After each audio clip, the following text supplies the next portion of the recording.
siang guerra.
We were all laughing at you.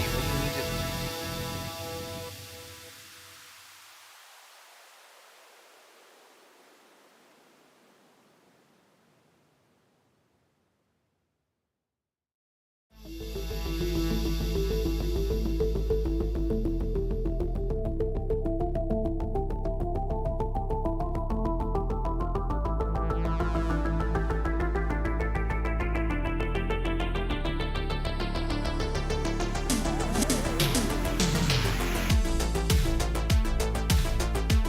Oh my Gandhi.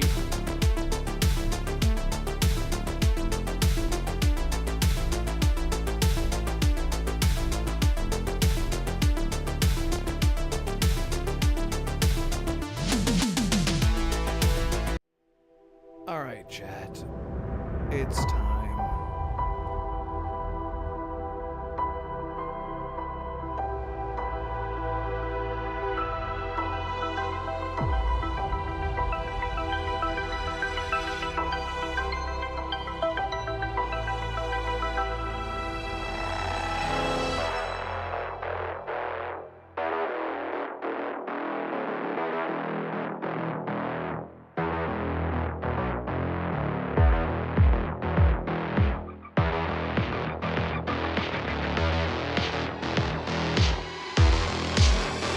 Hi.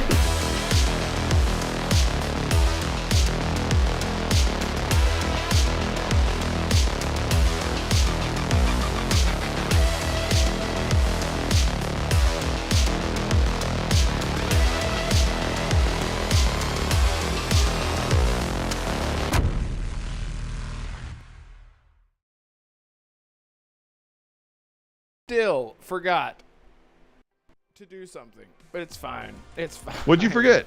Nothing. It's Hold fine. on. Nope, everything's good. Welcome, everybody, to the Renegade Realm Podcast. Episode, finally, episode, say it with me, Assassin, ready? Episode 68, and I owe you one. There we go. Look at that. That was smooth. That was so smooth. Shout out to It's Timmy. What's up, man? The game adaptation newscast, Noise Mofo, American Fury. Why did I say it like that? Cornholio Kid. What's up, y'all? First time seeing you. You seem like a spry young person. I appreciate you being here. So thank you so much. Spartan661. Oh, Andrew Cullinane. So many people here. Arnie, what's up? Nice to see everyone. Thank you all so much for hanging out with us today. Hey, listen. Some things broke. Like, right before the show started, some things happened. And Holly is really excited. Okay? First and foremost, we literally just did a show together last night. So it feels like we're doing this all over again. Colt Eastwood is here. My very good friend jumped in last second and saved, and there he goes. He's gone. Thank you so much for being here, bro. Tell the people, what you've been into and where you come from. Where did you go, Cotton Eye Joe? What I've been into is doing that 3-hour podcast with ThatBlueNumber and Red Wolf from the Penetrate podcast. It was a really good time, and I was so exhausted. I think we had a really good time, and people were pretty nice about it.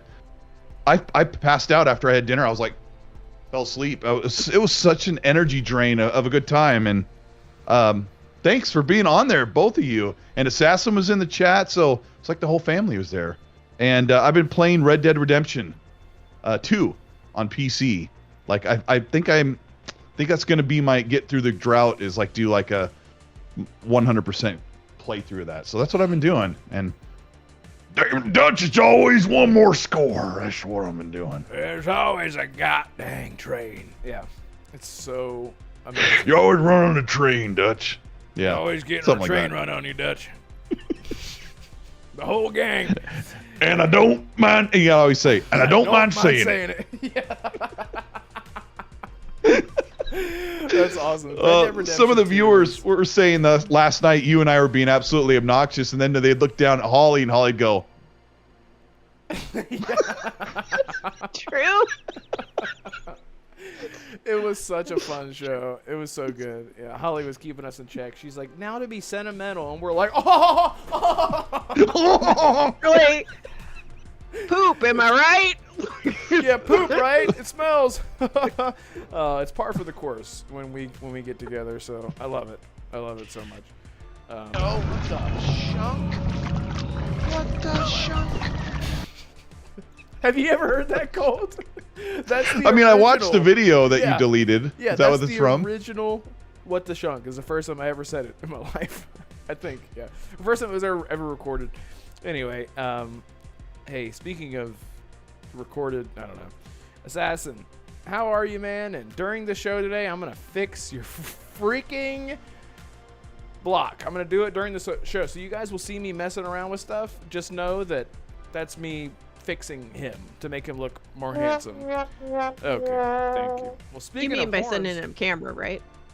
Yeah. I'm gonna send him a camera as soon as he sends me an address. But if he doesn't, I'm gonna hack into his IP address and then go find him and hand deliver it with. Turn on his my- laptop.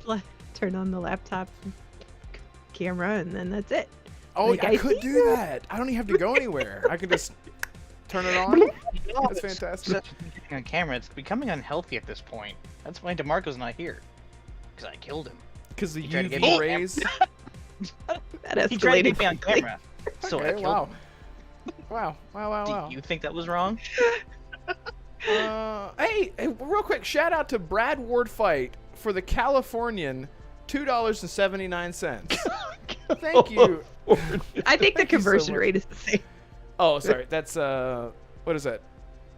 Canadian. Canadian. Yeah, that's right. So Yeah, thank you so much, Brad Ward. California. He says hot pants. That's right. Yeah, Brad Ward stays in touch with every single thing. quotable Ever. quote too. Yes, exactly. Hey, Web Dave, look at that, Web Dave. Web Dave is so Nice. awesome, man. Yeah, Web Dave is such a good dude. I've been keeping up with every. Now that I'm able to stay, I would sub to his channel, and this happened to at least 2 other times besides his channel, where you sub to someone and then you're like, wait, I forgot that they existed. Let me go check out their show, and you're not subbed to them anymore. And that happened twice, specifically with Web Dave's show. I don't know what happened, but hey, I'm so subbed, Dave. You're real. You weren't a dream. Well, you're a dream boat, but you're not. Anyway, Assassin, what you been getting into, man? You been playing games and stuff? I finished my 3rd playthrough of Persona 3 Reload, 165 hours in. Finally got every achievement, so I can finally put that game to rest. So it's So, finally yeah. time for 5? Huh? It's finally time for y'all to stop telling me to play what y'all want me to play. No. Wait, is there no 4? Why do you never talk about a 4? We don't talk about. They're Persona kind of 4. like, it's like Final Fantasy. Like, you don't need. They're all their Well, own 3 thing. was the one that popularized the franchise, 5 was the one that brought it to mainstream, 4 was Yes. kind of in that middle bit. I do have 4, actually. I just got a physical copy of that game, so I actually downloaded it last night along with Life is Strange. Red. Now I gotta decide which one I want to play first. With Kinitsugami. What do you want me to play first? Kinitsu got me more like Kinitsu Mommy. Am I right? Sir, she is a teenager in that game. You sick fuck. I have no idea what that game is, so I have You no idea. Fuck you. Oh, sorry. I'm not even here. Sorry. Alright, that's the Renegade Realm podcast. Let's get out of here, guys. And that's it. Well, we'll see you guys later. Thank you all so much for being here. It was a great show. No. Okay. Anyway, so yeah, that's great, man. You got Persona out of the way. I had 1 playthrough of Persona, and it was like over 200 hours or something. And Yeah, I saw that you played it. That you played P3 Reload for 5 minutes. yeah, so what happened was, I was like, I have like 2 hours before I gotta like get in bed and get ready for bed, and then I started it. So I turned it on. I was like, let's do this. This is perfect timing. I think I can play these side by side with Life is Strange and Persona 3 Reload. So I started it up, and it hit me immediately. I was like, what the fuck am I doing? There is absolutely no way that I'm about to get into an intro for a Persona game and not get in bed in 2 hours. I have no idea what I'm thinking. So I stopped immediately. So that's why I have 5 minutes in that game. Because I know how it goes. You're going to play that game for like at least 4 to 5 hours on your first go. So yeah. You are correct. Yep. So I did the smart thing. I was like, I'm going to do it justice. So, but I am getting into it very soon. I'm really excited. Exactly. Now going straight to Miss Japanope over here. Yeah. Hey, Holly. Hey, what you been into? How are you? How are you? Hey, tell us the how Xbox bad your gamer day was. who hates all Japanese games unless they're westernized. Hey, my day was horrible. That's Yes. awesome. Started right with there with my you. murderous serial killer of a dog. He likes rabbits. And Yep. I love rabbits in 2 different ways entirely. So Yep. anyway, Ah, yeah, that was Dramatic. traumatizing. Yep. And then, and Cornholio, I super hope that you understand the joke that I put in the chat, because I was sitting here chuckling to myself because I'm super funny in my own way in my own head. And I told Cornholio kid that there's a package at his door because he needs TP. TP for his bunghole. I hope you great. get it, otherwise it's just weird. I'm sure it's totally normal. I'm and sure he everybody gets knows it that. if that's the name that he chose. Yeah, I'm sure it's. I can't help sure he it. understands. Anytime I hear corn or a hole, I have a word for mine. What am I supposed to do with my hands? My in-laws won't let Yes! me name the beanbag game by what it's actually called. They can't stand the name We call cornhole. it cornhole. Yeah. we call it cornhole. Can we play the beanbag game with the hole where the thing goes into the thing? They call it bags here. That's the alternate name, but I'm like, come on. Mm-hmm. Say bags. I mean, that's what I again. call red. Say bags. Bags. Ba- Okay. It sounded like you said almost doesn't- like Eggs. bags. Eggs. She says Minnesota. Say roof. Roof. Okay. Oh, here's the one. Here's a good one. Holly. Roof. Yeah. Ollie. Wait, I don't want to pick on Holly. Let's try Assassin, because we just had Holly try something. Assassin, can you say the word that means you're going to the supermarket to get food to bring home? A word that means bringing. It starts with G. supermarket? Don't say anything, you guys. I need to bring home some bags of. Starts with a G. Starts with a G. Greens. When you go to the supermarket and get all of your food supplies and bring them home in bags, you bring in the. Chris goes shoplifting. Or when you go to the store, you push a something cart. Go. Oh. All right. What are we doing here? Holly, do you know what I'm talking about? What's the word that I'm Uh-huh. trying to get him to say? Grocery. Say it again. Grocery. Did you say grocery? Grocery. Shree. Okay. Oh, I grocery. see what you're. It's not. Groceries. Yeah, that's what I'm getting at. Okay. So, Instead of Red, how do you grocery? say it? How do you say it, Assassin? Wow, wiggle wobble wazzy waddle woo. That was Anyway, Holly. yeah, it's one of those things. Some people say grocery. Some people say grocery. I do say groceries. Yeah, I put I that. say say groceries. Yeah. Yeah. Okay. Chris I know says someone who said- shoplifting. who- So I know someone who calls it grocery. Groceries. That's fun.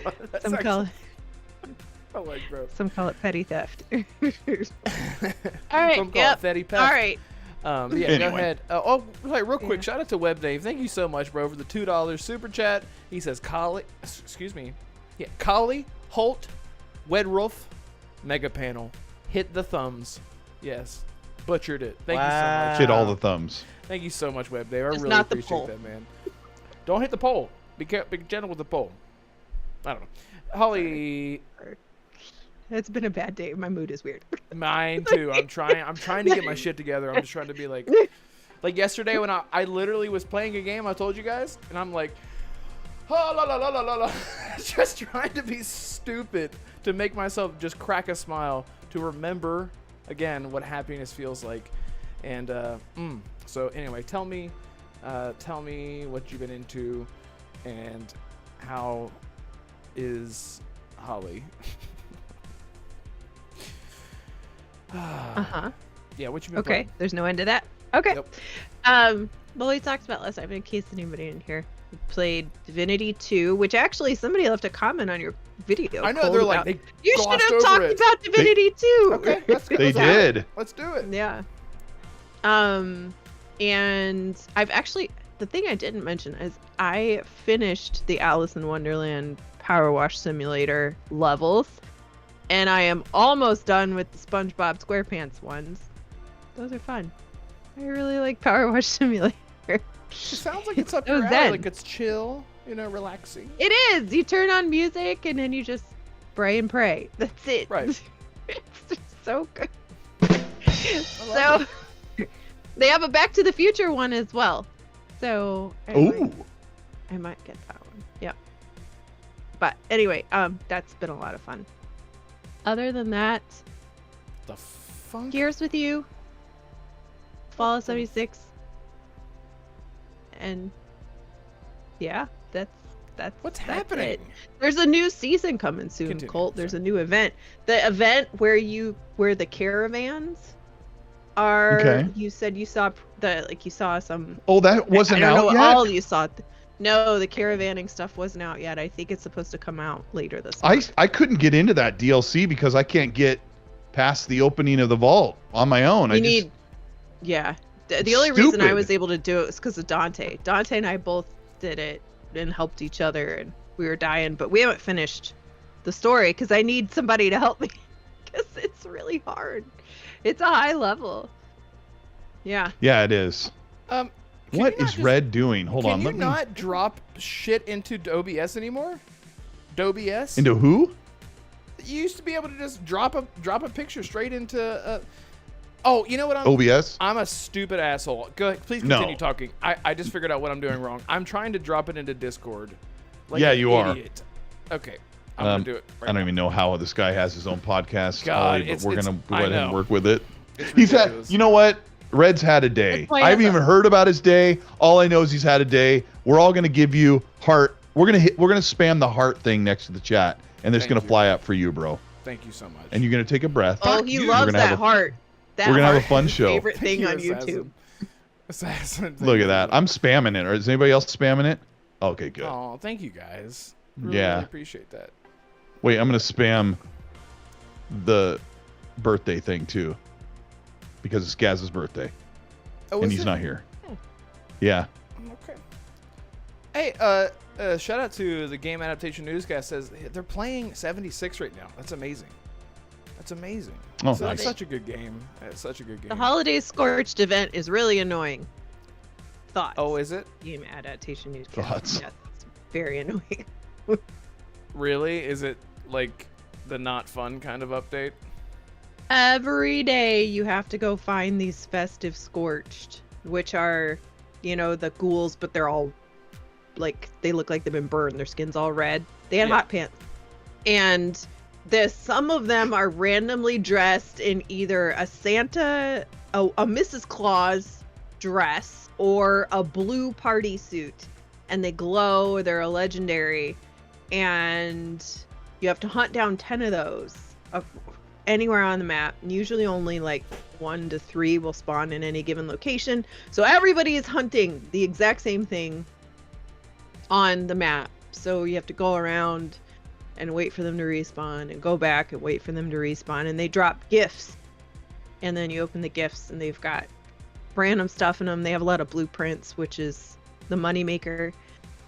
I don't know. It's like a cool idea, but it's a real pain in the keister to have to do that every single day. And sometimes you have to do it on a team, so you can't even get in a private server and just go farm them. You just have to sit on a server with a bunch of other a-holes who are stealing your festive scorch.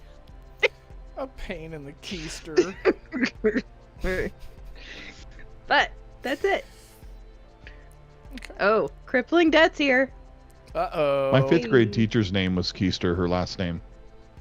Really? And I didn't know Was it that. really? Yeah, I didn't know that was because she made a joke one time. She said we were learning about Fanny somebody named Fanny. She goes, "Wouldn't that be funny if your last name was Fanny? That would just be horrible to have a name that was another word for a butt." And we're like, said yeah. that? Yeah. Like she said it because she thought we all knew what a keister was, but maybe I was like the only one who was like, I don't know. That was back in the 1900s though. All right. I finally fixed you, Assassin. You have no idea how much work you put on me for not being on camera. But look at that. That looks so much better. And Yes, thank you. I continue to forget every single show since I got my PC. I have forgot every single time. And so every time I get this stupid pink background with his awesome logo that I made for him. Anyway, everything's fine now. I thought you said your girlfriend made it for me. No, we took. I guess technically it was. Or like was a it both joint. of you? It was It was like a joint thing. Like we put it into a thing, and then it was me. I did it all. Anyway. Don't tell me you made it through AI. No, I didn't. I literally took. You sick bastard. You have no idea how much work. Anyway. Okay, I'm back. I'm fully here now. Thank you all so much. you want to start the show over? Let's start the show over. Here, let's do this. Everyone, get ready.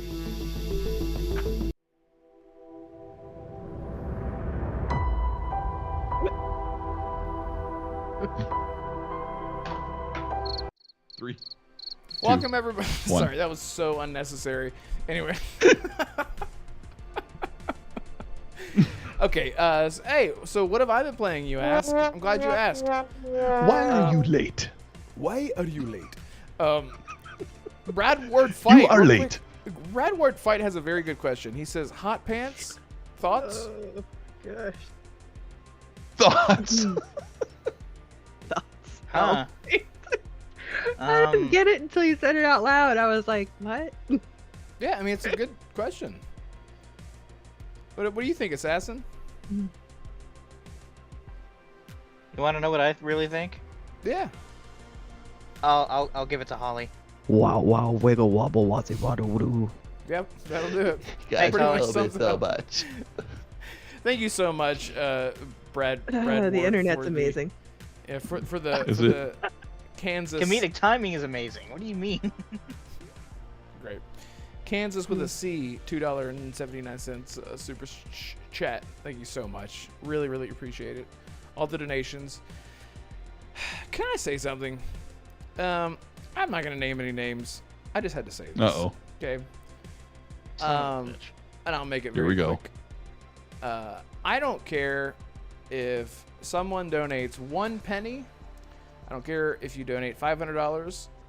The amount of gratitude that I have for that kind of support is really, really difficult for me to put into words, which is why I always get very uncomfortable and weird whenever people put in super chats, because it does mean so much, and I really sincerely appreciate everything. And you guys do not have to do any of that. You don't have to do any of that. If you gift memberships, I don't care. It's amazing. It's the type of support that I can never pay you back. Only thing I can do is focus on the channel and try to make the show better, try to make the videos better, until hopefully in a few years I can just do this thing full time. If you become a member, that is even more meaningful, because it shows that you're invested. But I will say, no one will ever be pressured to do anything, and I'm never going to push for any sort of monetization of this channel, because you guys are people, you're human beings, and you're not a paycheck. So there are some YouTubers out there that's all they get, so big, and that's all they want to do is just push. I know what he's talking about. Memberships, and then they have absolutely no shame whatsoever, and it's disgusting, and I hate it so much. And I just want to say I really appreciate you guys sincerely so much for the $2 super chats, for the 50-cent super chats. It is all the same. And not to say that I'm not saying as far as the your money, I'm not saying $100 super chat versus a $50 doesn't mean more or less. It is, the support is just incredible, and I just had to say that out loud, because some people just, woo, man. I just want to say thank you for everything. It just means a lot. So anyway, I just want to get off of that. Really appreciate you guys. Thank you. Thank you. Thank you. Anyway, I've been playing. Oops. I thought I just ended the show by accident. That would have been funny. And we're Thank out. you. And we're done. Anyway, so What have I been playing? Played Gears of War with Holly a few days ago, which was so fun. It was just, that game was so good. I thought about it more after we talked about it last night, and I was like thinking about that game was so ahead of its time. It began the slow walk and talk that games do nowadays. Like, that was like the beginning, and for some reason, like even whenever Holly and I were playing, he's like Anya, and he puts his kielbasa sausage fingers up to his inside of his ear, and we laugh. We're like, oh, here we go again. But I wasn't actually annoyed. I was like, No. it's just like a thing that has just become integral to that franchise and to a lot of AAA games. Last night where we talked about it, and where I thought you were going was a different part. Like, that's the kind of fun thing, is like where I thought you were going when you were like, oh, and then this one time, and you started talking about when we fell through the floor, and like the ridiculous animation of watching the person in front of you fall through the floor. But that's not the part I was thinking about. The part I was thinking about was that ridiculous cutscene when Marcus is like, oh, it's just the wind, and Dom is like, when did the wind ever say it was an H word? Oh, he says we kept dying. Oh my god, it was so funny. that grub, or that one with the face, and it just leans out and it goes. Every time we kept dying over and over because we're playing on hardcore, and so we keep dying. And Bear, is it Baird or no? It's Dom. It's Dom that says it. It's Dom and Marcus. And he goes, what was that? And Marcus goes, it was probably just the wind. And he goes, does the wind go hostiles or something like that? And then hostiles. And then this locust comes around the corner like this. He's like, every single time, it happened, it killed us. We were laughing so hard, even though we died like 15 times in a row. It was so fun. If you guys have never played, go back and replay. It's on Game Pass, of course, the Ultimate Edition, essentially the remaster of Gears of War 1. It's so much fun. Especially in co-op. Those games are made for co-op for sure. Hostiles. So stupid. So good. It's not stupid. It's funny. It's good writing. Anyway, so that's been great. Playing that, and of course, Life is Strange. Just coming down off of life events, and that game really helped me tremendously. So I wish I could go give that dev team a hug. Arcane Realm, I see you, bro. We're gonna talk about stuff. So I was about to. We're gonna talk about his favorite publisher, WB. Yeah, exactly. Hey, look, I know that the title of this episode is about Warner Brothers games and their stake. Do you think that we could probably run through that and just sort of talk about what's going on with that, and then we can get into the breaking news? So there is some breaking news that happened. If you're not on Twitter, you might not have seen that this just happened. And it's sort of like a tease thing that happened, but a lot of the fans of a certain franchise should be excited, I guess. And hey, so let's just get into this thing. Oh, what's that, Holly? Are you teasing the tease? Oh, nothing. Just getting ready. Oh, okay. Yeah. All right. Good. Fantastic. Let me grab some. Chats real quick. Spartan661 says, I had a teacher named Mrs. Smooch. Oh, that's was she the nurse? That'd be worse. That'd be a lot worse. Come on in, Mrs. Smooch. There was a Spanish teacher in my high school named Miss Lust, and she was just had been a student teacher, and she was now official. And my friends had her in their class, and they talked about her constantly. And I remember thinking, why? She's like 20 something. Gross. Ew. Ew. But yeah. Brother. I had a friend named Lusty Johnson. His name was Lusty Johnson. Isn't that your screen name on AOL? Oh, no. Oh, that takes me back, man. That was AOL. MySpace. Yeah. That's what it was. You've got mail. Goodbye.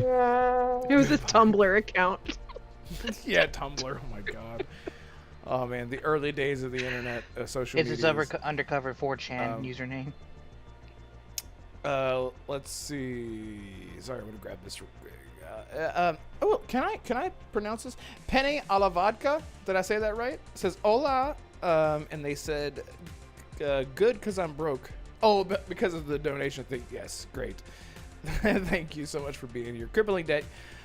You're Red Wolf. It's hard for you to put anything into words without interrupting yourself with squirrel. It is so true. Somebody left a comment in Colt's show. They're like, God, this guy cannot hold a thought. Squirrel. No, you ramble too much. It's like, Yes. what? I mean, Mag and I are like the kings. That's all we do is ramble. And then you get somebody else. It's like, that guy doesn't look like Mag, but he rambles a lot. I told the guy, I said, dude, I ramble too much. I went in there. Paulie was like, on my main account, and I was like, that guy sucks. And he probably didn't even see it. He's like, oh, he responded. So anyway, I thought that was funny. Gray Monad says, why do you need to put me in a 4-stroke, Red? What do you mean? I thought you liked that. Listen, we got to be clear about, safety words and stuff. Monad, I'm sorry. I'm really sorry. Crippling Debt says, Colt, I still watch your show after it's said and done because your old internet issues we're talking about. You were talking about you last were night. talking about last night. Okay. Yeah, he must have like a bad internet connection. Yeah. Oh, I wired my house when I moved into it, before I moved into it, and all I could figure is one of the ports that I was using as my PC internet connection. Like you have to feed these tiny little 8 cables in there, and Ethernet. Like you have to splice them, and I did all of them myself, and one was probably just not right. Anyway, it was a whole Speaking of thing. putting cables and stuff, Cornholio Kid says, my best friend in school, and I can't make this up, was my neighbor, Guy Cummings. I really wish I was joking. That's fantastic. Thank you for sharing that. Was his brother Oh my named Dude? Dude Guy. Oh, his brother, Dude Cummings, Guy Cummings. And the other guy's name was, Man...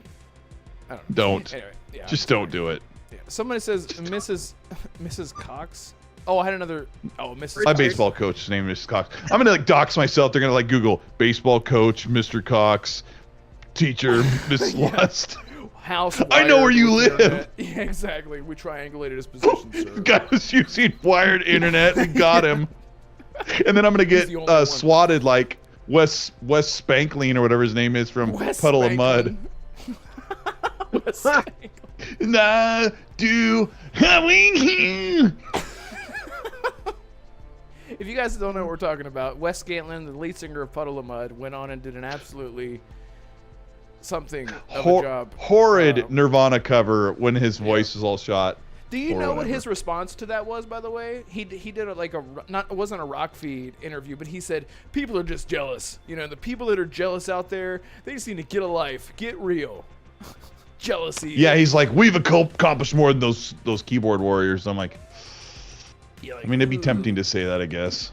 Yeah, that's pretty Hey, easy, low-hanging The fruit. best life is a confident one, whether it's right or Yeah. not. So. Yeah, yeah. You know who isn't confident? Warner Brothers. Wes Spankling? Oh. Yeah, And- tell us about what's going on with them. All right, so Warner Brothers, after the failure, because of their push for live service games in an amazing universe with the Arkhamverse, Arkhamverse meaning all of the Arkham Batman games. So that's where this, specifically, not just DC, but this world, these characters with all of its canonical events. The Suicide Squad bombed, and it's still bombing, and it's really, really bad. And they are now looking at selling a stake, which includes DC, like all DC. I actually had a list up, so if somebody could grab that, I'm sorry. I had a list. but all DC, Harry Yeah, go ahead. Potter, NetherRealm, and Mortal Kombat. I'm pretty sure they have a stake in Lego, if I remember correctly.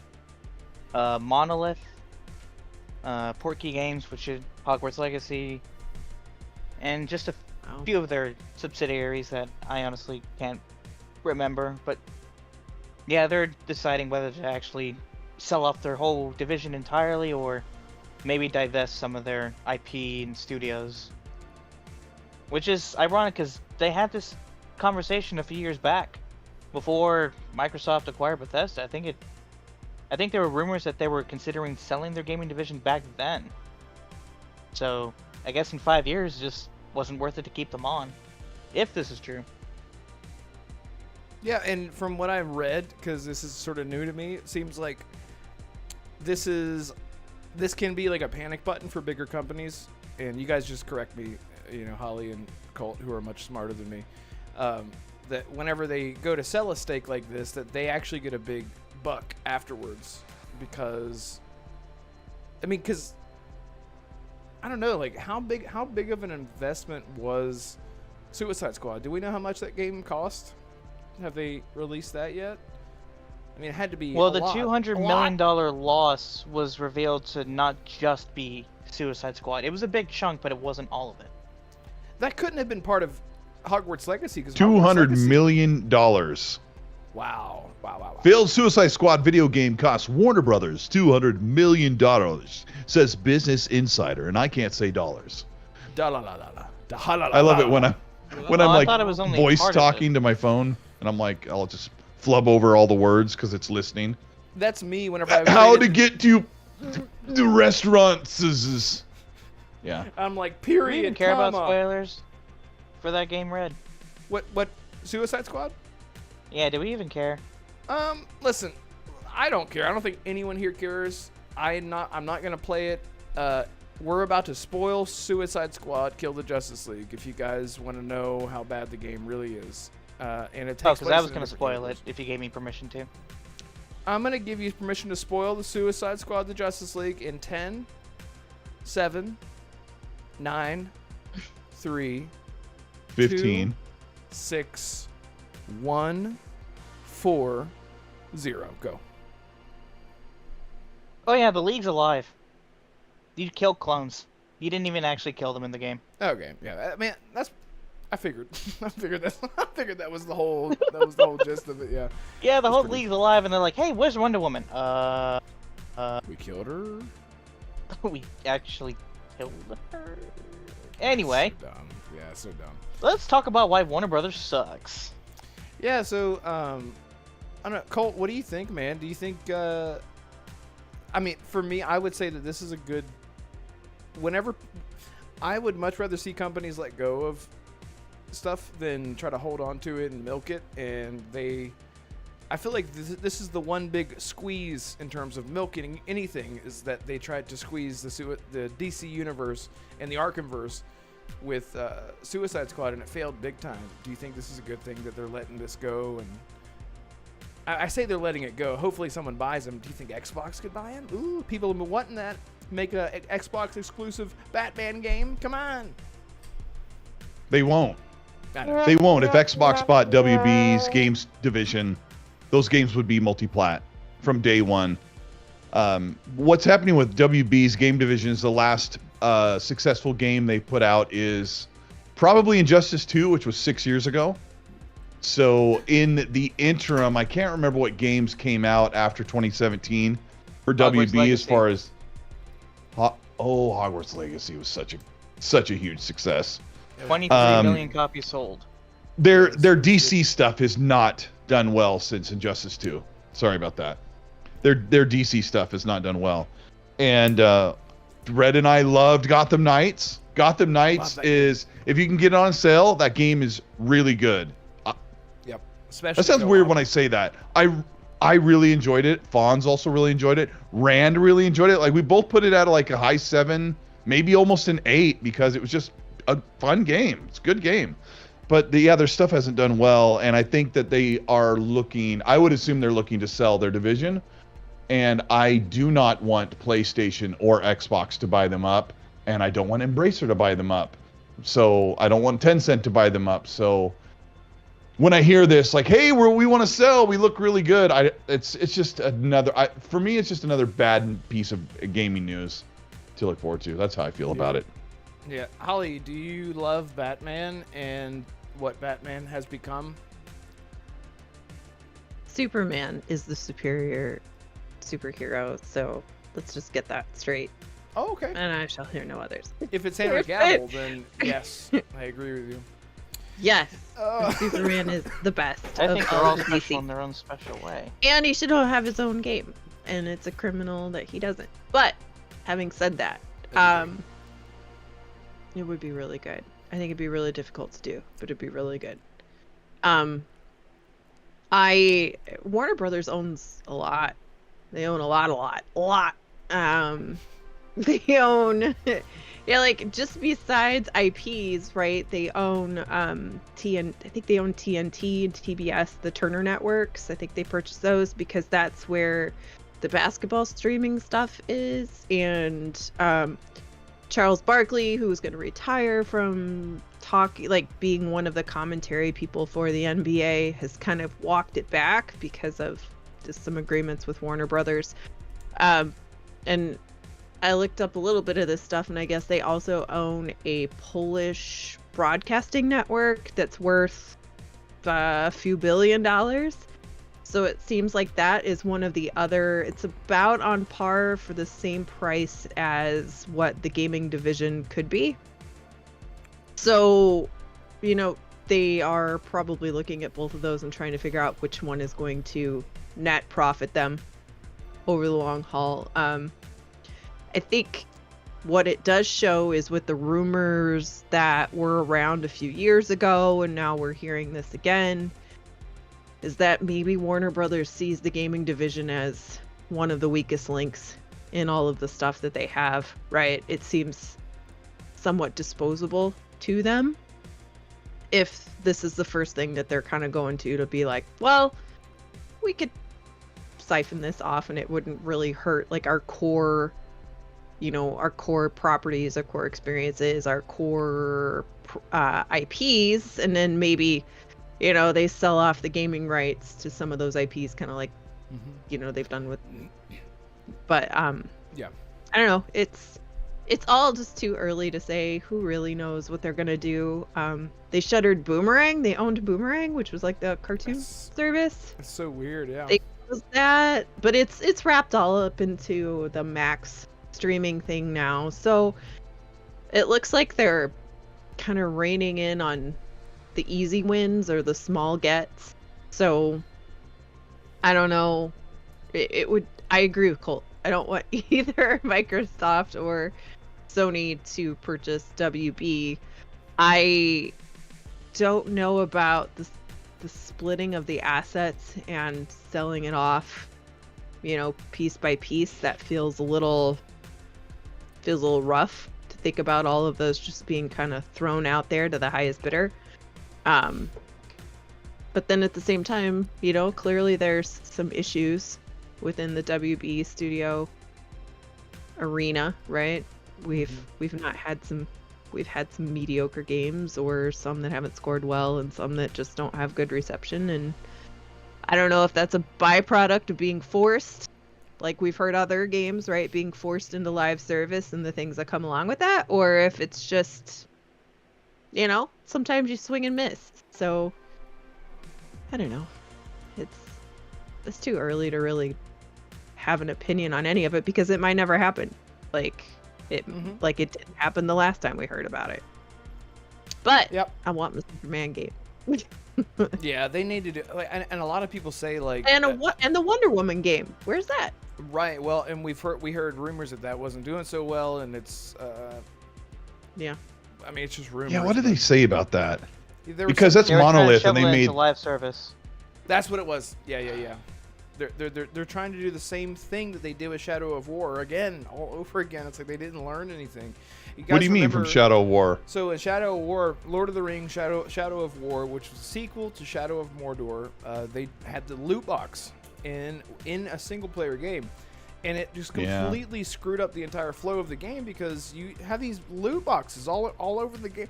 You could pay to just have everything, and whenever you would progress through the game, your reward would be loot boxes. And eventually they completely removed them 100% out of the game, so you can't even get it anymore from what I remember. Moose 1 says, "What's up, guys? Thank you so much for being here, Moose. Thank you so much. I want to shout you out. Appreciate you being here." Yeah. So, Assassin, what is the best outcome? What is the best outcome, do you think, for WV selling steaks, specifically New York strips? The best? Let's see. It's ribeye. Come on. Oh, sorry. The best outcome, New York in my strip. opinion, would be Really? if they really were going to divest any of their studios or sell them off as a whole. Honestly, I would just let them buy their own independence. Let them become maybe an independent publisher altogether. Maybe have the leadership from all these studios come together and maybe form their own publishing brand away from WB. That way they could sell the IP licensing, things like that. I agree with Colt and Holly. I'm doing the third double down. I do not want Microsoft or Sony to get their hands on these studios or IP because, well, the past few years have shown they're not exactly the best of stewards either. All the recent stuff with Bungie going on with Sony and the shuttering of Arcane Austin and Tango Gameworks earlier this year with Xbox. I honestly don't see any studio being sold to those two as a win. I really don't. As for anyone else, Electronic Arts and Ubisoft, publishers like them, they would just milk them to death like they do with their current IPs and games and studios that they have. Studios and publishers like Focus, Devolver Digital make no sense. They lack the funds, resources, or the critical acclaim deserving of these types of games. And on the eastern side, publishers like Capcom or Square Enix make no sense. These types of games would not be part of their portfolio. So in my opinion, it's either be sucked dry, be shut down, or something even worse. So if it was me, just let them buy their own independence or just let them go. Just let them go. Let them do their own thing. Yeah. That's the only thing that I can see. That's the only way that I can see all of these people working at these studios to have their jobs at the end of the day, and that's the most important thing. Right? Yeah. WB? If only you learned this fucking lesson years ago. But you didn't. And now the people underneath you are going to suffer. Gee, don't you love American capitalism? America, Warner Brothers. Yeah, it's great. That's great. Warner Brothers! Fuck you. Thank Thank you, you. Nick. Yeah, appreciate you, Nick. Oh, you know what I forgot to do? I forgot to tweet out. I was gonna tweet out this episode and say, "Was special guest special Nick?" But I didn't do that. Don't do that. Maybe He's I gonna should be, do it he would be again. so confused, like, huh? No, I feel like at this point he gets it. Like, I hope he does, cause he's like, you don't understand. Like, I don't know what accent the hell that was. Anyway, I think he gets it. I have no That was idea what anything but Australian. That was absolutely not. I was like a posh English lady or something. I have no idea what y'all talking about. Anyway, so yeah. Palpatine in chat says, more realistically, Ubisoft wouldn't be a terrible choice. Yeah, tell that to me as an Assassin's Creed fan how exactly my favorite franchise is going. What? It's not going well. What? Going Are you well. serious? You didn't.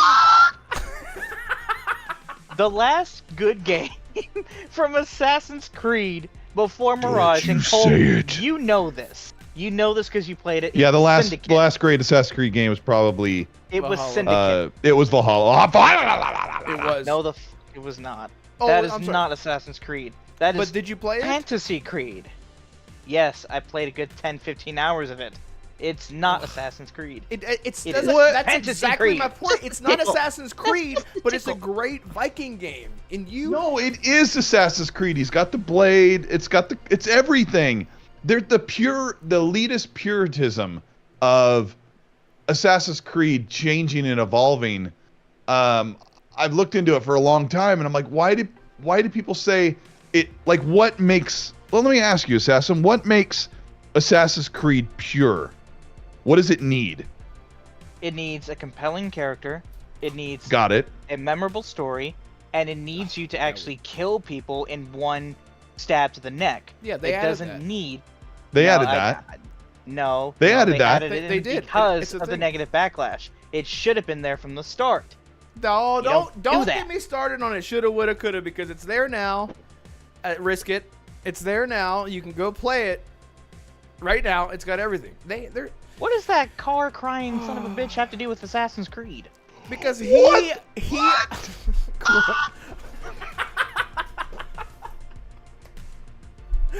because you can't. I got a fast car. There you I'm go. gonna cry and I'm gonna cry. And... I have no idea where my sunglasses are. I was like, anyway, that's Anyway. a whole. Anyway, That's a whole other thing. If you haven't played, I was oh, I was gonna say something about AFC, but that car crying part just came out of nowhere. okay, I was so gonna see that AFC crying. Arcane son of a Realm bitch. says AC was more stealth focused, not so much as of late. But play Mirage. It is I was gonna very say stealth. Yeah, yeah, like I Mirage. said, That's the Mirage last was one. the one that went back Yeah. to its roots, and that was actually a And- very good one. Assassin's Creed Shadows is stealth. We were talking about this a couple days ago. Red and I were. Red was doing some research on Assassin's Creed Shadows, and as Yasuke, you can do stealth, but they penalize you. One of my favorite words. penal. Because he's bigger. He's like his big butt's hanging out in the grass. Yeah. And they can spot you easier. Yeah, I found that out. So yeah, whenever you go to like stealth behind certain cover, as Nawe, you will be completely hidden. But because Yasuke is like 6'20", he'll be like his head poking out. So certain cover, he can take cover behind that cover, but he'll be spotted immediately. He can go prone, he can crouch, he can do all that stuff. He can even assassinate people stealthily, but it's not that stealthy. So you have the No, it's option. not. So I just love that they don't lock you out of it. I was so worried about that. I talk to Colt all the time about like, I hate having to switch to be able to do something, but I actually like the challenge. So whenever you play as Nawe, the flip side of that is that you can't just take on 15 enemies like Yasuke would, but you can kill 15 enemies easily in stealth, and the other way goes for Yasuke. Yeah, where they you can said take- the same thing about Bossum and Mirage, but I killed like 10, 15 people.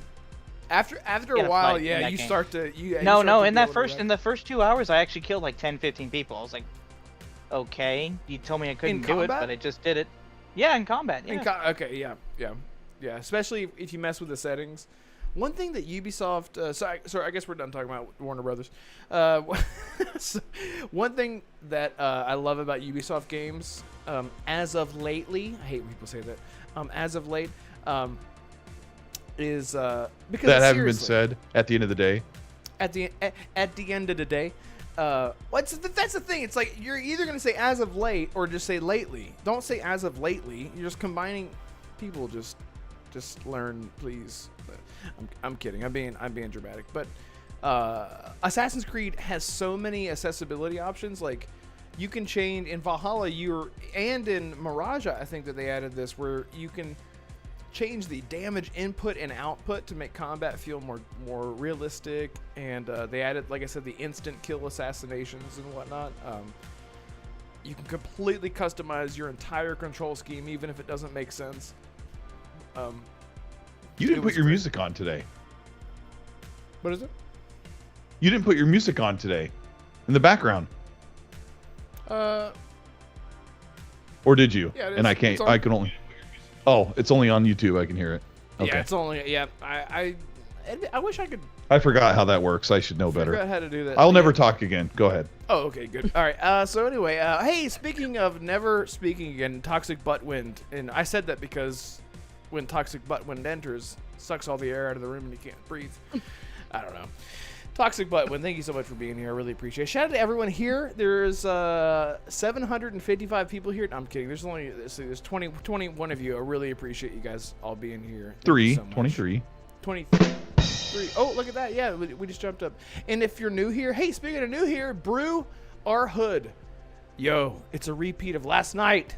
Yes, Red with a 3, Blue and Colt plus Assassin. Awesome. Thank you so much for being here, Hood. Brew Hood? Yeah, I Brew was Hood? not invited because I don't have a camera. Yeah, that's kind of... There's a Which is simple fine. solution to this statement. Yeah. There is a simple solution. It's y'all stop telling me to get a camera. Yeah, just so go ahead to send me your mailing address. We don't. and, I wouldn't tell Assassin to get a camera because he already has one. he Thank does. you. So I'll never ask again. Yeah, Thank so just you. turn it on is what I we're asking appreciate from that. now I on. like Colt 1,000 times more now. There you go. Wow. That's all I needed. Wow. Wow, wiggle waggle. So, anyway. All right, Holly, are you ready? Wow, wow, wiggle wobble, watsy wadu. I guess so. I guess you are. All right. Hey, are you ready to reveal the breaking news that happened? Arcane, are you still here? Yeah, he's still there.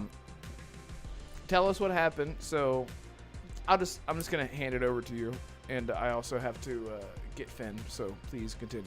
I can hear you guys. Oh, tell him to stop eating the And- bunny. Yes. Okay. I gotta go do something real quick too. All right. Cool. Everybody hates the story. So, little bit of background. Dishonored is one of my top 2 favorite games, and if you don't know, this is the Corvo mask from Dishonored. Colt, how many? I'm gonna put you on Front Street. How many Dishonoreds have you played, and have you finished them? I finished the first one, and I've only played a couple chapters of the second one, and I just kind of like get lost and not as interested. But I know you love Dishonored so much, but back when I played the first one, I just wanted to finish it because I was so far into it.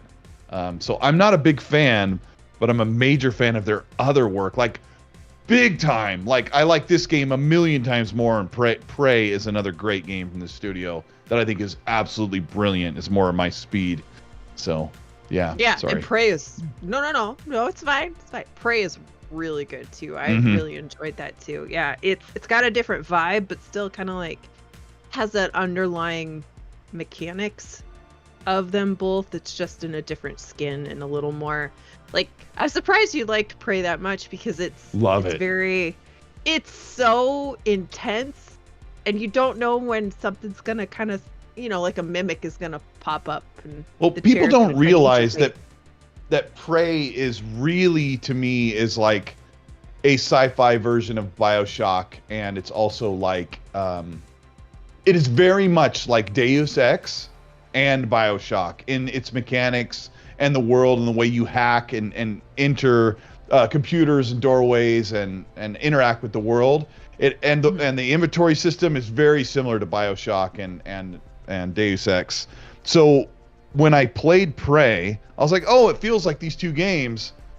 And I was completely bowled over by how much I love that game. And I played it again. It was like months before Redfall was going to be revealed. So it surprises me that Redfall came from that studio, knowing how much people love Dishonored and Prey, and they just didn't deliver anything like that with Redfall. But Yeah, it's unfortunate that they're like the reputation of the studio is marred by Redfall when literally all the other stuff that came before that was the caliber that it was. But anyway, so yeah, now they're gone. Well, dispersed, right? Some of them did go to Leon, not a lot, Yeah, but Harvey the Smith is studios, gone. yeah.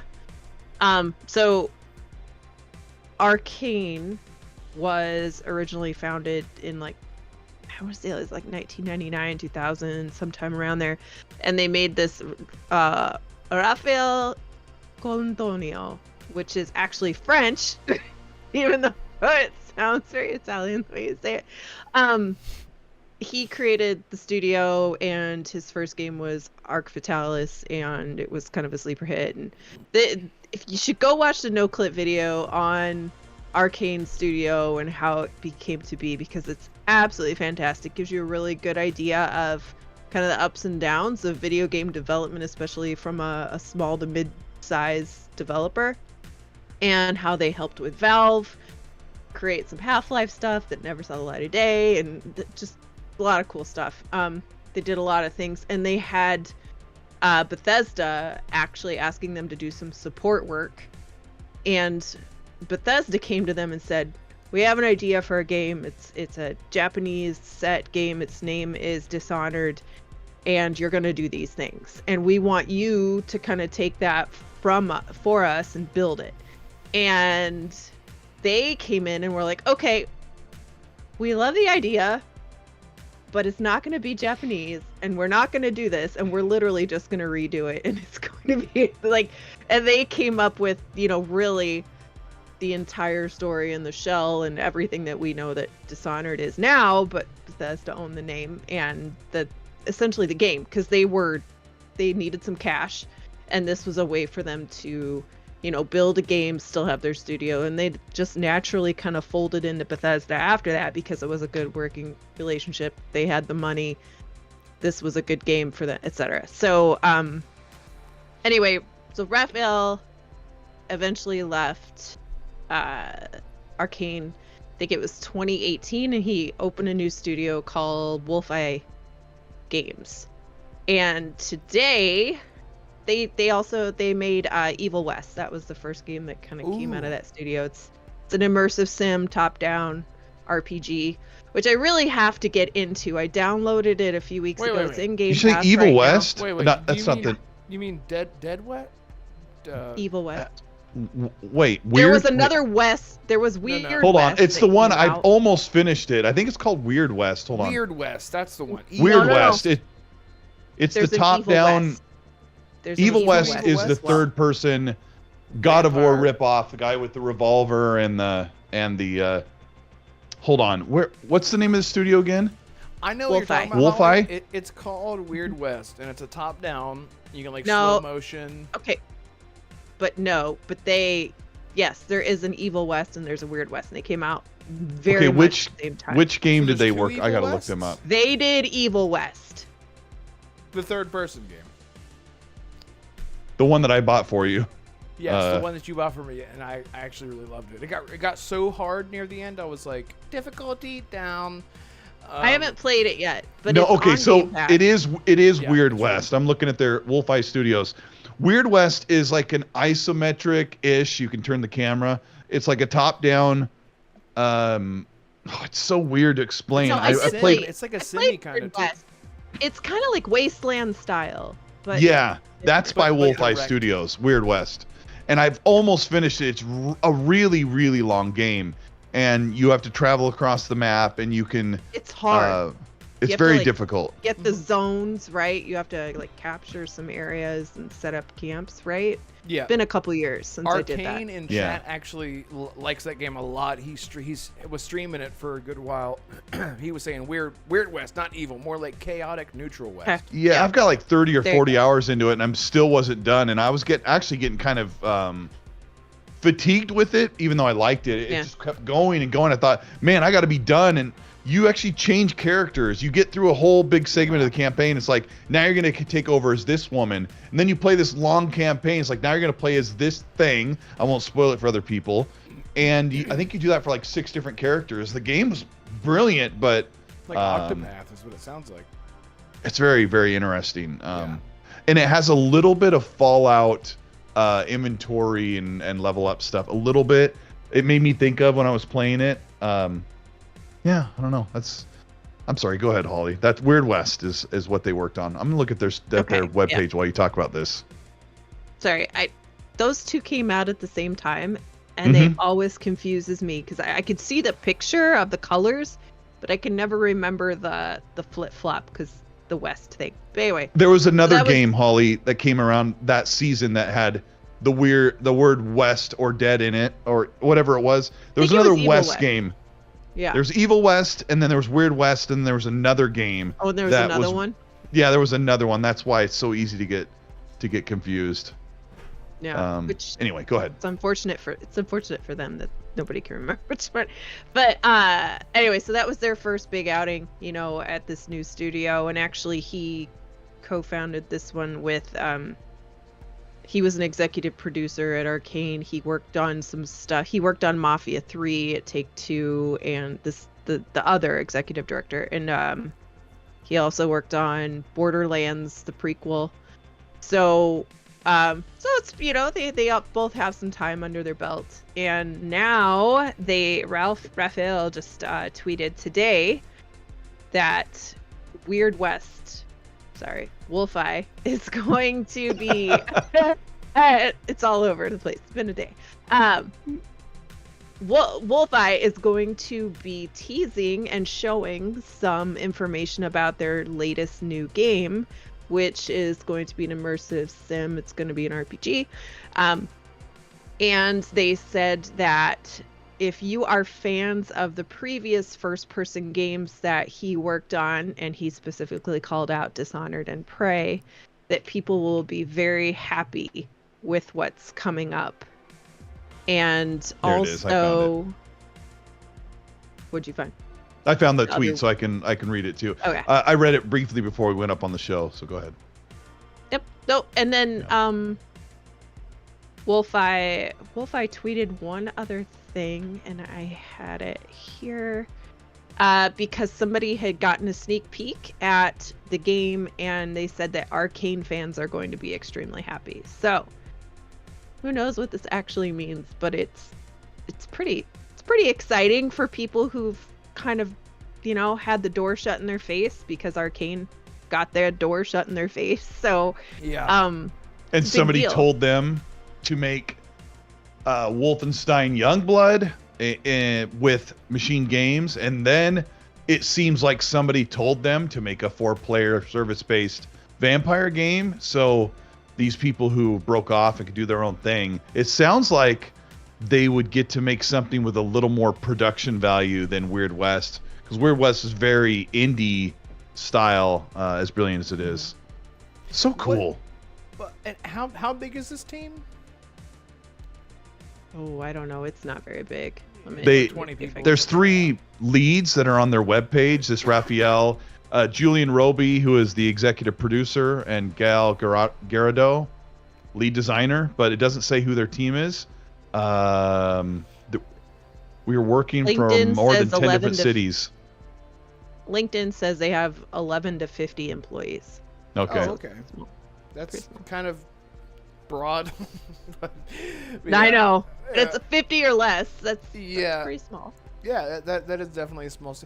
Like Hello Games, for example, is still a group of like 12 to 15 people. Like still, it's I insane. want that light no fire, bro. I want that so Yeah. bad. And I am so with you, dude. And I think like this is a testament to the types of games that like never underestimate a small team, because small team, you have much more focus. You have this much more lot more focus on quality than quantity. Again, Hello Games is a very specific special case because they created an algorithm, aka they created a god in their game that creates things for them. So what a crazy story. I could go on about No Man's Sky. It's crazy, but yeah, never underestimate the power of a small studio. This is really exciting because I feel like if whatever they're working on takes off, they're gonna get a lot of support. Sorry, who is their publisher, or do we know? They're self-publishing it, if I remember correctly. Oh, Devolver one of the other Digital points- did their publishing for Weird West. I love Okay. Devolver Digital. Yeah, they're so amazing. great. yeah, they're great. One of the other The- things just to kind of point out too when you're talking about the small studio, and then I'll shut up. They get to do more what they want, right? And if you think about the timing of Raphael leaving Arcane, He's in a band too. It's around the time when Prey had finished and they were starting to work on Redfall. And I think he was unhappy with the direction that Bethesda was pushing them to go. And that's why he just decided to go and start a new one and do his own thing again. So it should have a lot of personality, right? Because they're doing what they want. One This second. guy's a singer and bass player in a band. Raphael is. Raphael? Yeah. Yeah, He's a called, cool guy. called Weird Wolves. Weird Wolves. Ooh, I like Cool. that. I like that. Cool. Weird Wolves. That's like He looks like a stallion too. I'm gonna send Yeah. you a picture. Yeah, send it to me. He's so French. He's so French. I want to be French. I wanna be something. I don't Wolves. think French people. They don't change their W's and V's, right? That's just Austria. Well, it's a lot of different things. but Yeah, Anyway. they don't. Red, you'd like this guy. I sent you a picture of him and his singer Where'd you send it? in our DM. Oh, let me see. Yeah, you got to look at it. I can describe. And Holly can look at it too. Whoa! yeah, Look that's at cool. this stud. Oh my god. Look at him. He's got. Oh, He's like unse. No, they look like They look they like kind of have an Evanescence. industrial. What's that? Evanescence. Yeah, Yeah, like she's an industrial "Bring it goth rock. on." Here's the. She's got there like you go, tattooed chat. freckles. There's the chick. Can you see that? Great. There you Don't go, use chat. the word. Don't call broads chicks. Sorry. No, I'm just this- kidding. That's from UHF. And here's the guy. Here's the guy. Are you putting it up on the? Oh, okay. Wait. Yeah, there you go. Wait for it. There you go. Look at that. That's Look at that Raphael. stud. Yeah. This is the guy that's making the next game. Oh, there he goes. So that's the guy. Look The at guy him. that I just showed is the Look guy. at it. So okay, hang on. So this is the guy that I just showed. Is the guy that's making the game that tweeted the stuff out, right? That's what we need. We need somebody that. like Like a Cliffy the B? super creative. Yeah, like a Cliffy B from the old days. We just need like the super creative, like the one who wants to just get in there and just they want to pour their guts into a game. Like this guy wants to be a musician, an artist, a developer, Yeah, a creator, a producer, and He's like when the you get art, into it oozes. the It oozes. unses. And I was talking to my good friend Fonz about this, and one of the problems with the game industry is that the studios are so big, 200, 250 employees, and everyone's job is like, Rick, your job is to do the trees. Janice, you need to make sure the bark looks realistic. Jeffrey, you need to make sure that there's graffiti on the walls. Instead of having people like, I'm going to pour my guts into making a game so visceral and just so full of heart and soul. And with a smaller studio like this, you tend to get really shiny gems. And when these people used to work on big juggernauts like Dishonored or Prey, and they're like, we want to do that again, but we want to do it with this small, like, what'd you say, Holly, like 11 to 50 people. That's something you can really get excited about. When Warner Brothers is like, oh, we're having a really hard time with our hundreds of employees, and Mrs. Freeze is not really hitting the mark. It's such a stark difference. And people like to use the W word when they talk about what's going on with the games industry. I think it really comes down to the creatives aren't able to like have their voice and make this amazing, incredible stuff. And I don't make games, but I draw and illustrate and try to produce and do these things. And I like to try and get that heart and soul pushed out into what I make. And maybe when you have 250 people working, even in a Ubisoft studio, all those people that are creative monsters never get to be heard because they're drowned out by hundreds of employees, and a couple of people are like, live service is really where all the money is. And then you just get squashed down, and it's probably what half of the industry's issues are right now. It's a I'm huge done. turn off for a lot of people.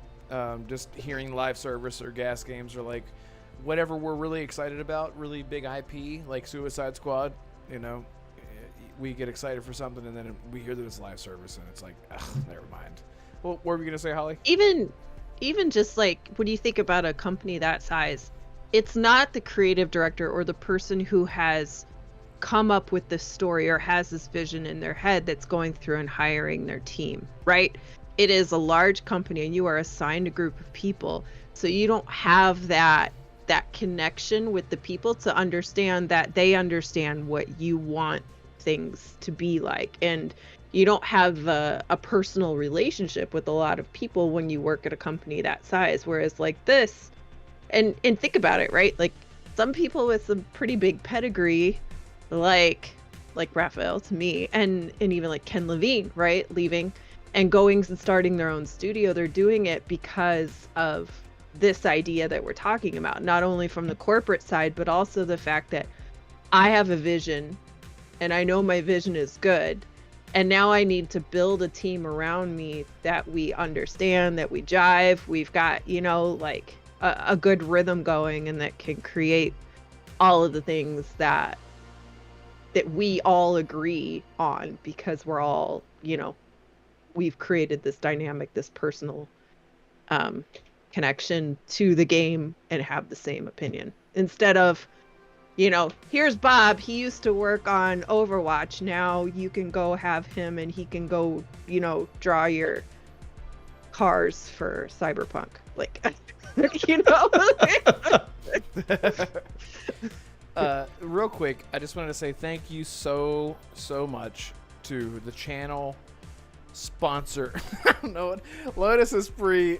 I just gifted 5 channel memberships. Thank you so much for doing that. So Jacob Tupois, who's hiding. You're hiding. You're lurking, Jacob. Come on. Dr. Funkenstein, Saber Strike, One Punch Jedi. Yeah, love it. Oh, and Fark You was gifted a channel membership. It is so nice of you, Lotus. Thank you so much as always. Again, thank you for everything. That is my saying to Lotus every time. Thank you for everything. As always, you're so nice. Yeah, I just again here we go again. You weren't here earlier, Lotus, whenever I was talking about channel support and donations and whatnot. I wish you were here. Just rewind and you'll see it. It comes from the heart. I genuinely mean it. What I said earlier. I really appreciate you guys and all the support. Anyway, every time I get all emotional and stuff. Anyway, thank you, Lotus, so much. I really appreciate it. I really appreciate it. Let's see. Let's go through some stuff here. Oh, Assassin, are you back? I haven't asked you because I thought, are you here? I'm here. Oh, okay. I'm sorry. We weren't ignoring you. I just didn't know if you were back or not. What are your thoughts on everything everyone said? About Wolfeye's new game coming? Yeah, man. Are you excited about that? Are you a Prey and Dishonored guy? I know you're a huge stealth fan. I'm a very big stealth fan, so Dishonored was right up my alley. I didn't get into 2 at the time because I wasn't into gaming at the time. I had gotten rid of my Xbox 360 in 2014 for reasons I honestly can't remember. And I didn't come back till 2019 when Dishonored 2 was already in the public's hands for a few years, so I didn't get into it. But I don't really have much to say other than the fact that I hope their game succeeds. It's just I would just breed a word of caution, just like anybody, or for any studio, regardless of size. Well, other than that, I mean, if they say that they got something that Dishonored and Prey fans are gonna like, then go ahead, get hyped. But they said it's gonna be revealed sometime soon, right? And Red, what happens in 2 weeks? It's a little event in Germany. It's called Gamescom. Oh yeah. Oh, so, by the way, real quick, are we going to? Yes, we are. So I told my boss, I'm taking this fucking day off where you can shove it up your. And she said, she's a woman. Did she call HR? Next time, you have to approve this day with me. And I said, I have 2 weeks of vacation saved up, so you can suck all the things that are toxic for a human being. Okay? Red! I am so... You guys don't understand how upset I am. Anyway, no, what I really said was, hey, I'm taking this day off. Is that fine? She said... I said, okay, good. But yes, so we will be streaming Gamescom, the stream for Gamescom. So if you guys want to check it out, hopefully Arcane can make it, but I know for sure it'll be me and Assassin streaming and Gamescom. Holly. Oh, Holly, are you coming? Oh, look at that. Holly yes. will be there. Nice. Okay, fantastic. As long as the politicians don't screw her over. Yes, that's true. Yeah, because she's also dealing like they're with... going to screw over Chicago traffic. Yeah, that's true. No. Hey, listen. Game adaptation newscast. It's okay. Colt is just... He's trying to keep me monetized.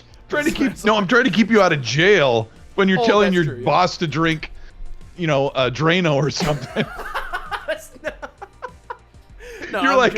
I told my boss, I want you to drink anything that is toxic to humans. I'm like... I'm just... Red! just being... Oh, man, if only I had You're like, time I'm just in being spare time honest. Just kidding. Yep. If only I had time to do out of context clips again, man, I would be taking that out of context. Man, those were so good. I miss those. I do too. Oh my god, especially the last few episodes. Oh my god, Damarco. Well, the thing is, Damarco slapping his ass. Oh my god, that was the funniest bit. Well, see, the thing is, the software that I have to use to make those clips, I do not like downloading the whole 2-hour show. So if there was like a piece of software where I could just like find that I could use, where I could just clip out the moments that I want to use from YouTube and just do it that way, but I can't find it. I just noticed what FarQ's profile picture is. Oh my god. I can't see it. It's Colt's Teletubby. Colt's Oh, it is. The one I responded to. Why is Yes. it Oh mine? my god. Why? That's so funny. Wait till you see Hargeets. Hargeets is like amazing. Oh my god. Hargeet. That picture of him was so good. Like, Yeah. he just looks so wholesome and just ready to just shine love and light all over everyone. That is alright. But Well, I have that. Yeah, that. But I also did him as Tinky Winky, the purple Teletubby, and he's just like smiling. It's great. I wish. Well, see, Red Dead Panda and Retri and them have StreamYards, and they got this fancy setup to where people donate and sub, and they say things, and I can pull it up on screen, and I can't do that with OBS, at least not yet, but I will someday. How do I do it? Hold on, let me see if I can show you. Are you gonna do something? Oh, there you go. Oh my God. Hold on. Yeah. Put it. So everyone, right now, look. Come on. Look at the screen right now. Oh, There it is. You don't want to miss this. Look at this. Look at the screen. Pull up your phone. Look at your phone. Just pause your game. Look at this. This is Hargeet Johnny. Good morning, investors. You know what's Are you ironic, Johnny? Red, though? Oh my God! It fits him. It fits him. Like, you just want to hug him. You want to hug him anyway, but like now you're just like, oh, come here. You always want to RQ hug always Hargeet comes Johnny. in with the most shameless profile pics. When I was on ADS, he Yeah. showed up with a profile pic with Panda deep throating her mic. Oh, And Oh yeah, that was whenever me and I her was and Soul on. were just like, Yeah. what the Yeah, because I was like, what are you going to eat your mic? Or I said something and she was like, yeah, I'll. And she's like, oh, why did I do that? Farky's going to. And he did. And then he changed it immediately. to Yeah, immediately. Yeah, so. Oh, man. Uh, That was funny. Yeah, shout out to FarQ and Red Dead Panda and all that. And we're going to try to get some guests on in the future. The next guest that we're going to try to get on is Black Viking. I talked to him today and I said, bro, I am so sorry to ask you, can you be on the show in like right now? And he's like, no. So yeah. No. So, he was an hour and a half away from work, but just to tease some stuff, I'm really trying. It's been a long time since we've had guests on the show, and I really want to start doing that again. I feel like it becomes harder and harder to get guests on the more that you podcast. Whereas before, you're just grabbing anyone and everyone. You're grabbing your uncle and your dog and your cat and your grandma, and you're just like, whoever can be on, it's great. And it doesn't really have that much of an impact until you start getting on these bigger personalities like Cold Eastwood and Black Viking and stuff like that. And the community is just so great. So just look forward to that. I'm gonna try to make that happen. Hopefully next week. I don't know. I still can't believe we got Paris on for like 30 minutes that one time with Damarco when he was on. Yeah, that Paris was actually came on. I was like, this is not gonna happen. Yeah, that was crazy. He just hung around, and he was such a good sport. And I DM'd him during the show about the Assassin's Creed controversy, and I said, I'm going to ask you about this. You do not have to speak on it. And he didn't even reply to it. He didn't even reply to it at all. I was like, probably not going to happen. And so as he was leaving, I said, I was going to ask you about something. He read it. He saw my message. He said, oh, Assassin's Creed. And he's such a good sport. Like, he knows. He's a professional. He knows exactly how to work it. And what an absolute shout out to Paris Lily. He was that was such an amazing milestone for the channel to get him on. Yeah. So anyway, yeah. Where are we at? Let's see. What else do we have here? We're going overseas, Red. Oh, going to Square Town. Yes. All right, tell us wow. about what's going on overseas. Well, who knew that remaking a beloved JRPG into 3 sections and putting it on only one platform could make your sales go down? Yeah, weird. Who could have thought? Not just with one game, but with 2, 3, 5, 10 games. If you think about it. Yep. Jesus Christ. Square Enix sales have fallen year over year despite the success of Final Fantasy VII Rebirth, Final Fantasy XVI, and the Pixel Remaster Collection that was released within the past 12 to 18 months. Who could have thought? It turns out that PlayStation exclusivity is not working anymore, huh? And it's not You just wanna know that, what I mean, they've made... Most of their growth was their mobile games, MMOs, Final Fantasy XIV is always the big one. for them, ironically, that will actually probably become more of a cash cow because Final Fantasy XIV Mobile actually got approved for China. Same with Rainbow Six Siege Mobile. So yeah, Square Enix is pretty much in hot water, and they couldn't have decided to go multi-plat at a better time. At a better time, yeah. At a better time, yeah. So Yep. we may see Final Fantasy 16 on Xbox a little sooner than you thought, Red. Yep. Congrats. Well, no, I got Excited. Oh, corrected. don't ruin it. Don't you ruin Please it. let us dream. Oh, it's ruined. I got corrected today pretty harshly this morning because I didn't know it, but in March of this year, the producer at Square Enix made a statement basically saying it's exclusive to PlayStation, the remaster trilogy of Final Fantasy VII, which is the dumbest thing ever because Z-Huge reported today that well, he saves the best for last. I'll just make this easy. 68% of their operating profit comes from MMO games like Final Fantasy Online and their other 14. MMO games. 14, yeah. 14 and 11. 14, right? Yeah. 31% of their profit comes from mobile games. 0.5%. And if I'm taking this as Oh my as God. their year-on-year growth, them putting out Final Fantasy 16 on PlayStation 5 and Final Fantasy 7 Remake or Rebirth on PlayStation 5 means that a whopping 0.5% of their operating profits for the past year came from Final Fantasy 16 and Final Fantasy 7 Rebirth. I don't know how I could be wrong on that.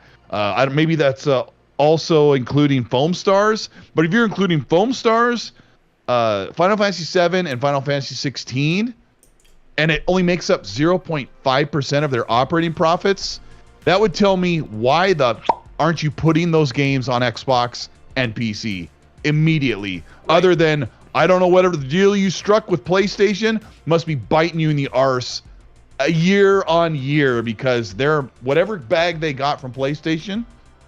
Hopefully it makes up for the losses they're getting right now because not a lot of people bought Final Fantasy 7 and not a lot of people bought 16 in this last year. So interesting. Despite it going Very on sale interesting. numerous times, yeah. And the But- thing about... Go ahead, Holly. Go, Sorry. please. If those numbers are true, though, I mean, that's their operating profit. So that's after all of the expenditures have been paid, and that's Yes. just, hey, this is the extra. Thank you very much. Right. I can't imagine that putting it on Xbox is really going to up that percentage all that much, just because of install base, right? Yep. And the fact that a lot of Xbox users haven't really had access to a lot of the Final Fantasy stuff, right? So Mhm. I feel like it's the whole thing about when you don't offer a certain genre to a group and then you introduce it, you're going to have a low entry point, right? And of course, Final Fantasy comes with a big, pedigree, and there's a lot of knowledge and want behind it, for sure. But just giving them numbers and 0.5%, it's not going to go up. It's not going to double. It's not going to be 1%. It's going to be 0.6, 0.75, I would think. Mhm. I mean, think about how much revenue they're just think about that. That's crazy.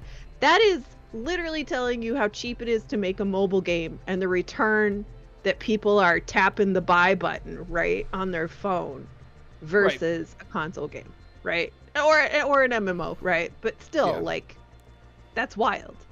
Yeah, and I think to your point, because I'm glad that you said what you said, because Final Fantasy games and a lot of Square Enix games in general have been kept away from. Final Fantasy isn't on. No, sorry. Final Fantasy VII Part 1 is on PC. It's a stupid staggered, not day and date PC release. Because a lot of these games have been kept away from the Xbox audience, I feel like because of that, people will. It's almost like the forbidden fruit. Like we talked yesterday about how on the XNC podcast, on Cult's wonderful podcast, we talked about, I talked about how the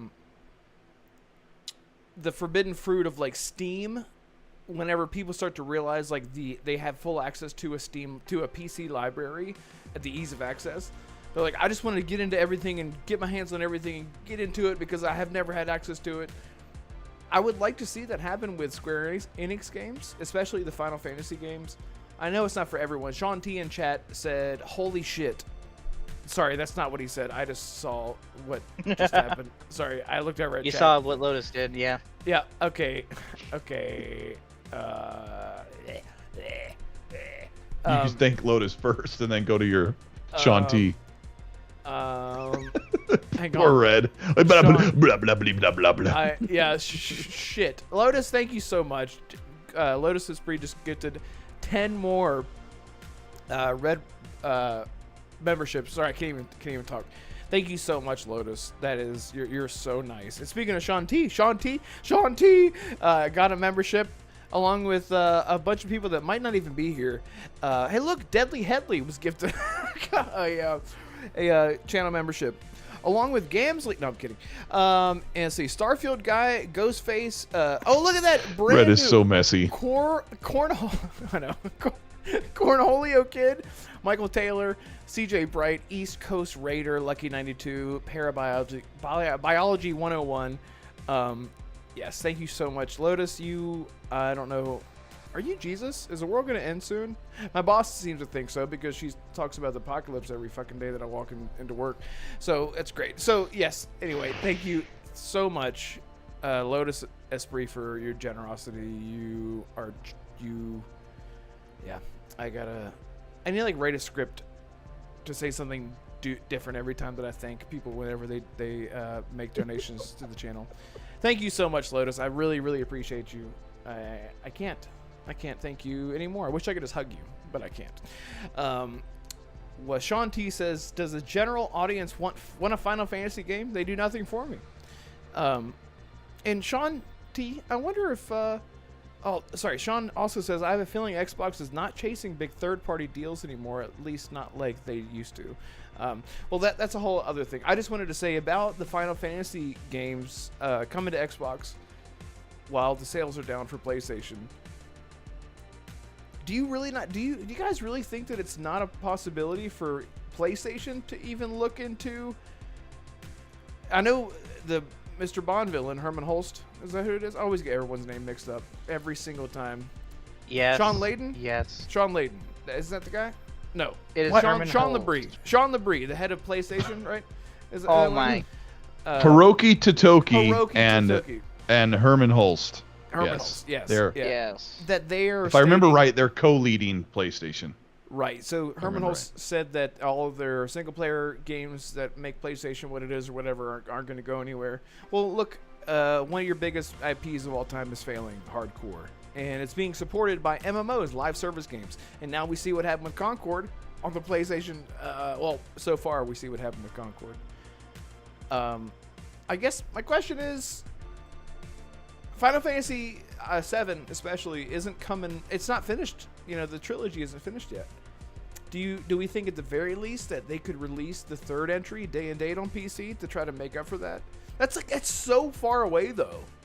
It's years away. No, No, I don't because think they will. I would assume that PlayStation cut a deal with them in the 2010s, in like 2017 or something, and said, "Hey, this is exclusive to Xbox or to PlayStation until it's done." Because there was a graphic on the first release that said exclusive until at least May 2020 or whatever it said. There was a date on there, and then when the game came out, the exclusivity badge went away, and then they said, "Oh, the next one's coming in a couple years," and the next one's out. So I bet you that deal for PlayStation and Square is it's only on PlayStation consoles until it's done. So the third one will release only on PlayStation 5, probably. Right. Okay. Arcane says, And then Square is going to go, "Oh, it underperformed our expectations. Oh, we're platform. And when you said, I don't think being on Xbox is going to make that big of a deal. They have access to 30 million consoles. I think they're going to see some uptick of people who want to play what would be the favorite Final Fantasy game on Xbox, but it wouldn't just be on Xbox. It would release on Steam and PC. And so the ability to sell a lot more copies would be there. Right now, it's extremely limited. And Square's been dealing with that a long time. They've been limiting who they sell their games to. And they're like, oh, our metrics, we didn't meet our expectations. Well, stop skipping platforms. Yeah. PC is just I mean, if we were talking PC, that would be wild, right? That would do very, very well. And I don't know why Sony would even care that it's on PC. But again, we're here. So this is the world we live in. Right. Real quick, I was told to not put this person on blast, but I'm going to anyway. Thank you so much, Brew our Hood. Thank you so much for the $5 super chat. Blast. They just said don't put me on blast, but I have to. I have to thank you. It was their first super chat on a live stream, and they just said, shout out to my 2 favorite podcasts, Renegade Realm and XNC. Thank you for being awesome sauce and being part of my week. I am forever grateful. And I'm forever grateful for you just saying that, because I know how I feel whenever I listen to like XNC and ACG and all the podcasts that just make my week feel like help my week go more positively. I have this little bit of escapism. I love that. So for you to say that to me and the panel here, it means a lot. So I really, really appreciate that. Thank you so much. I really, really appreciate that. I just had to get that out of the way because I didn't want him to feel, or them to feel, out of the loop there of appreciation with everything. Hey, Assassin, do you think that Final Fantasy games are ever going to come to Xbox or at least PC day and date?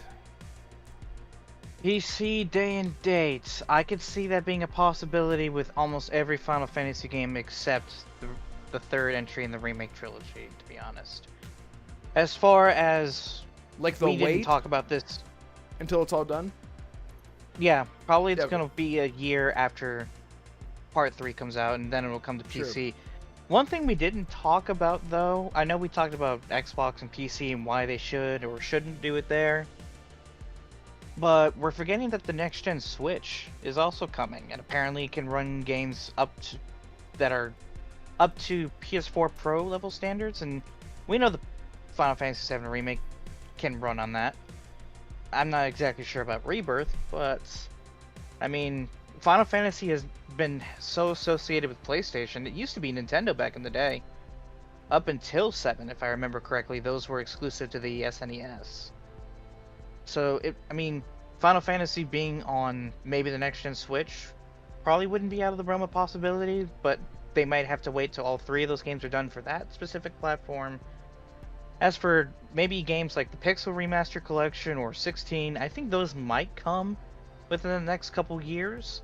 I wouldn't say that they're going to come, like they're being developed right now automatically, but I would honestly just see if Square Enix sees the benefit of returns for their other IPs launching on Xbox and PC, like Visions of Mana's coming up later this year.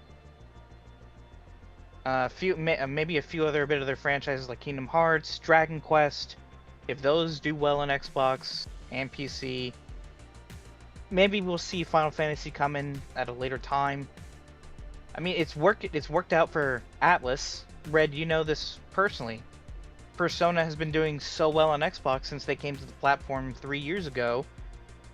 Persona 3 Reload was the fastest selling Atlas game, and that launched multi-platform. PlayStation, Xbox, PC, and it's rumored to be coming to the next-gen Nintendo console as well. Atlas is seeing return on investment for those games launching multi-platform.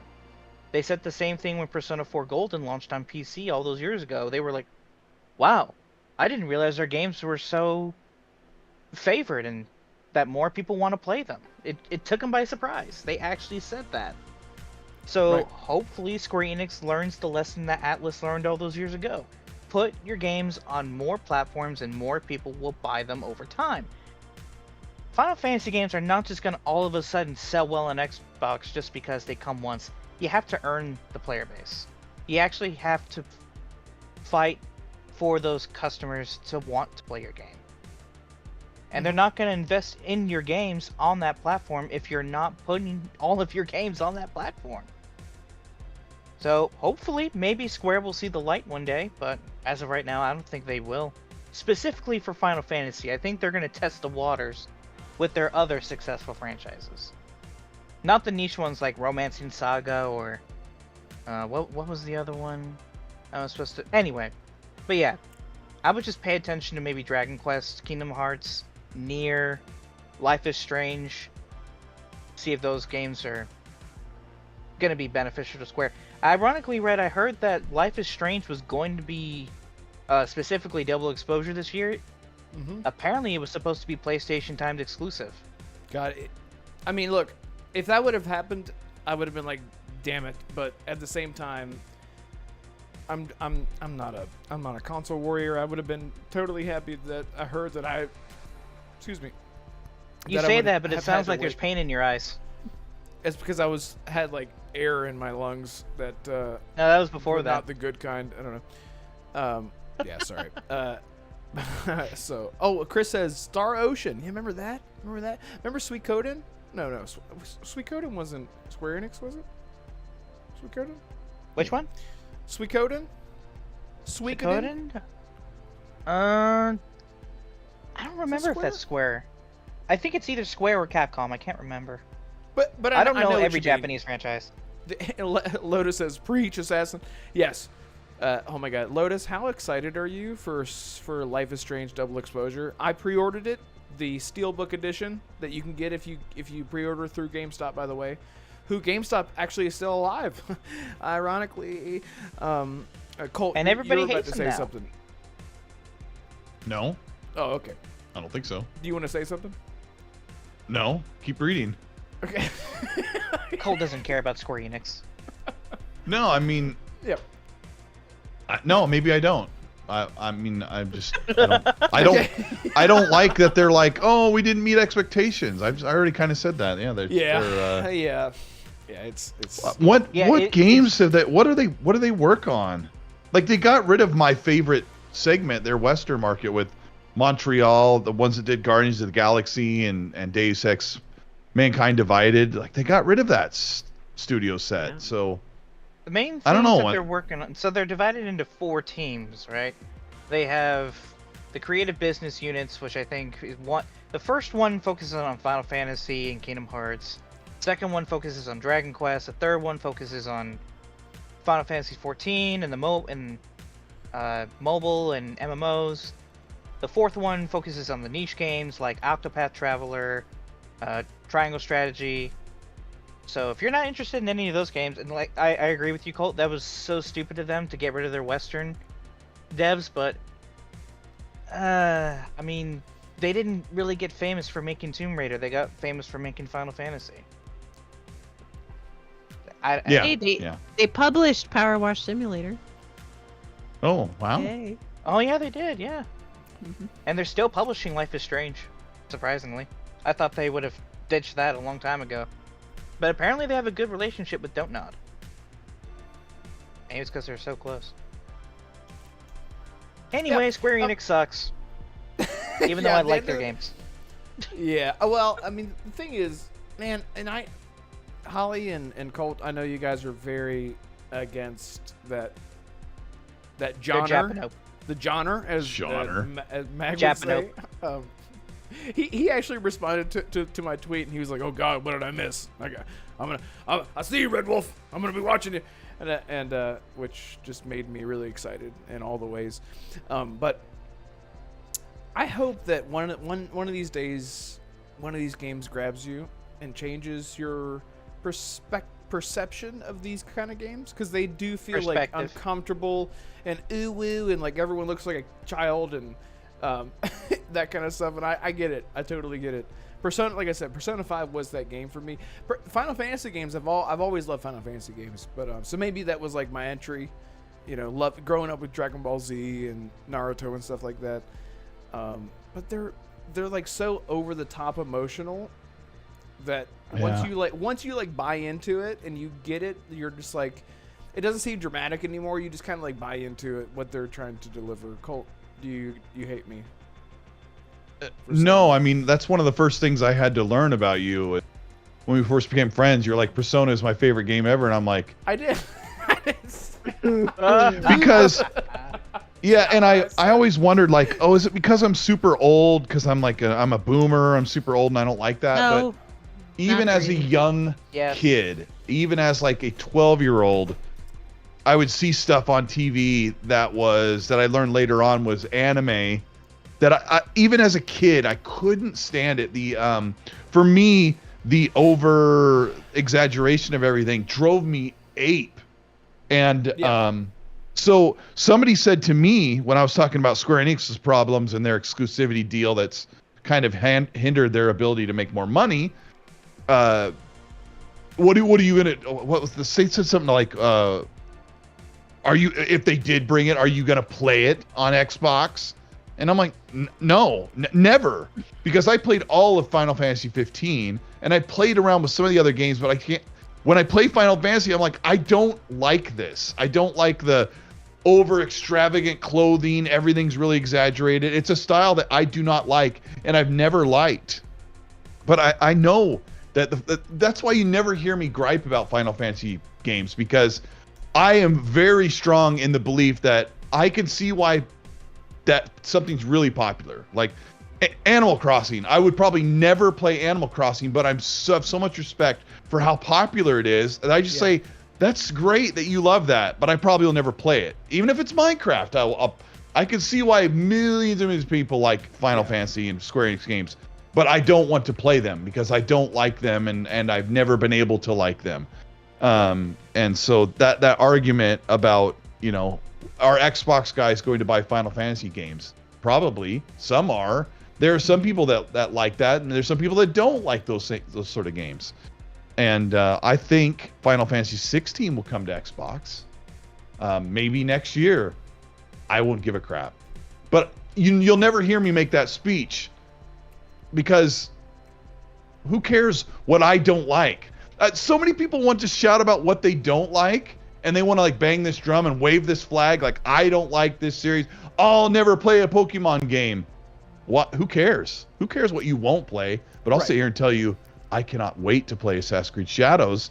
I think the game looks phenomenal. It's my kind of thing. I can't wait to play it, and I'll look past them embellishing history for fun. It's a video game. So, yeah, that's my speech on Square Enix. I love that. Hey, listen, that was so honest. And let's see. And Jacob painful. Tupa says, "You heard it here. Colt hates Japanese games." No, that's Colt hates Japan. Yeah, no. Hey, no, everyone's got. I really don't. There's a lot of stuff I really don't, that I don't like, and I just don't like stuff. There's certain things I don't like. There's certain foods I probably won't. No, I like most food. That's why I'm so big. That's why I'm so fat. No, whatever. God. Holly, But you Donnie, my hatred for Forza is well justified. Forza Motorsport or Forza in general? Forza in general. I don't have issues with the franchise in particular. I just hate that how it outshines almost all of their upcoming games. I hate that. They have like five. They've released Forza like Motorsport 5-6 doesn't. games. They've Forza released, like, Motorsport, 5 or I 6 think, was a games failure. in the past. Let's see, 7 years ago was Forza Motorsport, right? Just 7, I think it was. Right? Colt? Ask me again. Forza. Hello. Which was it? Forza Motorsport 7 that came out in 2017? Yes. Sorry. So we've had Motorsport 7, we've had Horizon 4, 5, Motorsport, about 30 DLCs and here's expansions. what your problem is. And you and I share the same problem, Assassin.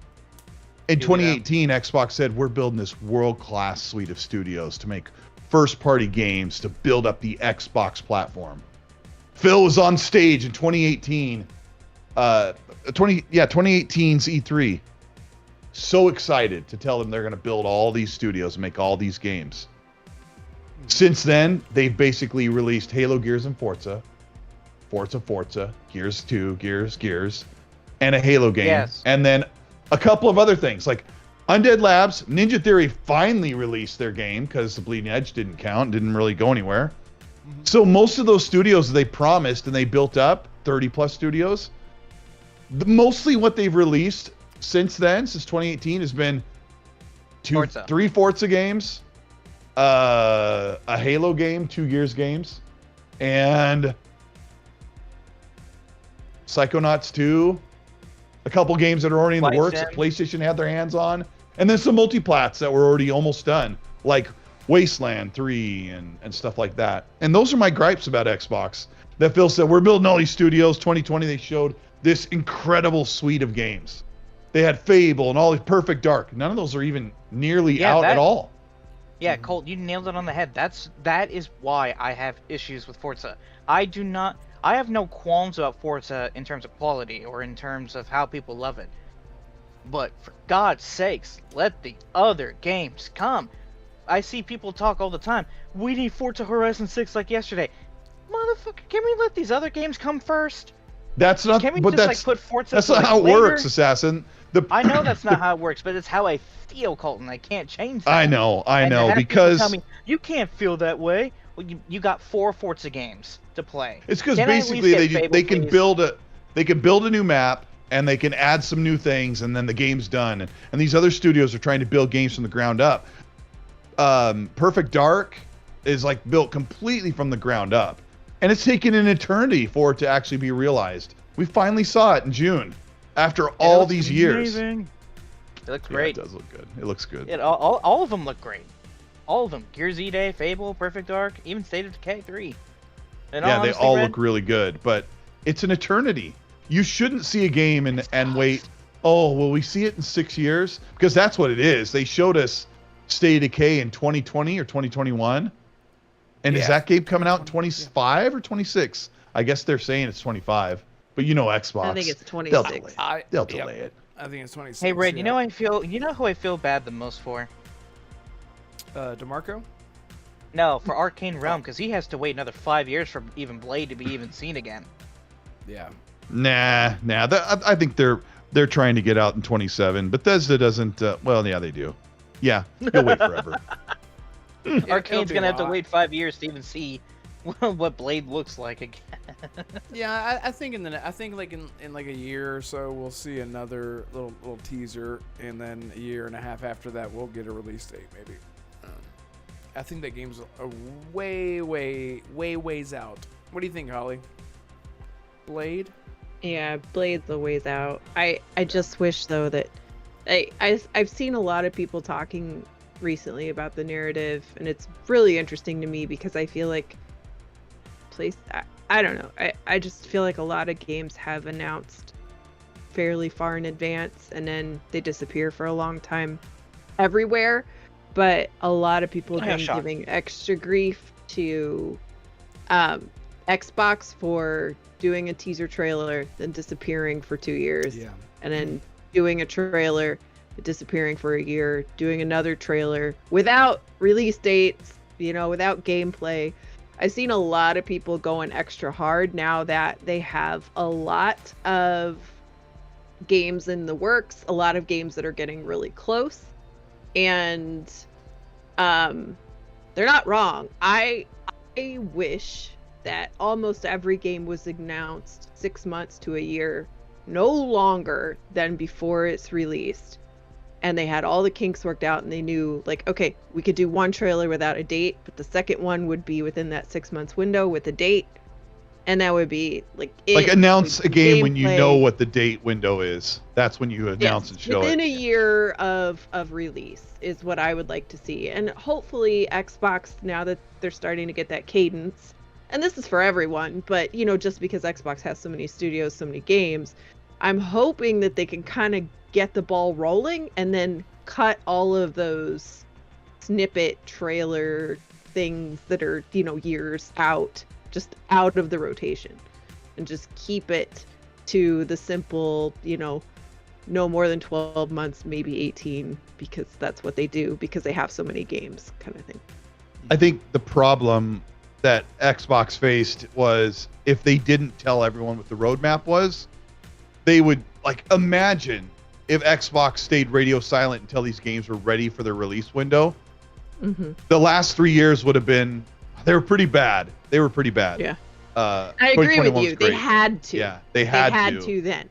But I'm hoping that now that we see this like trickles, all this stuff starting to trickle in, that the future won't be so, It's good that we brought extended. this up because I remember a couple of weeks ago when I was talking with Damarco and Holly when they were asking me, why do you care what first-party games come in this quarter or in this one?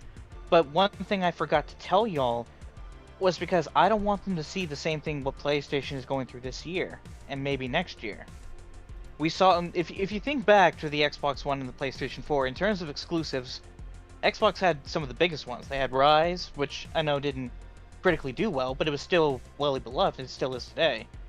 They had games like Killer Instinct, they had Titanfall, the first one, but on the PlayStation side they had, I think they only just had Infamous Second Son and Killzone Shadowfall. That's all they had. But as PlayStation Studios, they kept cranking, they kept going. And then we saw it in 2016 with Uncharted and Ratchet. Then the next year was Horizon, Detroit Become Human, and they just kept cranking all of those exclusives out until 2020. With Ghost of Tsushima and the criminally overrated game, The Last of Us Part 2. Yep. And of course, Sorry. Colt knows. Sorry, But then I last played year- the whole game, so don't get me wrong. I played the entire game. And in the last 2 years, as a And I PlayStation hated fan, every- I noticed. Yeah. I noticed, as a PlayStation fan for the past 2 years, I noticed, okay, so we're getting to God of War Ragnarok, we're getting to Horizon Forbidden West, we're getting to Spider-Man 2 and Returnal and such, but I noticed at the beginning of last year, I was like, we don't know what the other studios that have already released games are working on. And now we're at a point, first-party wise, on the PlayStation side, wondering, what's going on? We have no new announcements. Most of the studios under PlayStation, their games released like 4 or 5 years ago. Like, what are we doing? I don't want Microsoft to go through that. So, putting first parties spacing out, regardless whether they would cannibalize each other, is better because we want them to have that wheel keep on turning. We don't want them to experience another drought, which ironically we kind of are. Since in the past 8 months we've only had Hellblade 2. We didn't get Towerborn yet. We haven't gotten, well, Avowed just got delayed to next year. Indiana Jones is apparently in December. I wouldn't be surprised if that got delayed too. So, What, Indiana Age of Jones? Mythology- I think it's Yeah. set. I think it's still set, but it still wouldn't surprise me if it got delayed. But all I'm saying is, we want them to space out the first party so that way they're not dry like PlayStation is right now. Yeah, they have I think amazing they want games like to, Helldivers too. 2. They have amazing games like Helldivers 2 and Final Fantasy VII Rebirth. But if PlayStation hadn't signed a deal for those games and published them or gotten exclusivity, they would have had nothing. They would actually have nothing. And that's the problem. You don't want to have all of your studios come out every two or 3 months with a new game, because then you get what PlayStation's going through, and I don't want Microsoft to go through that again.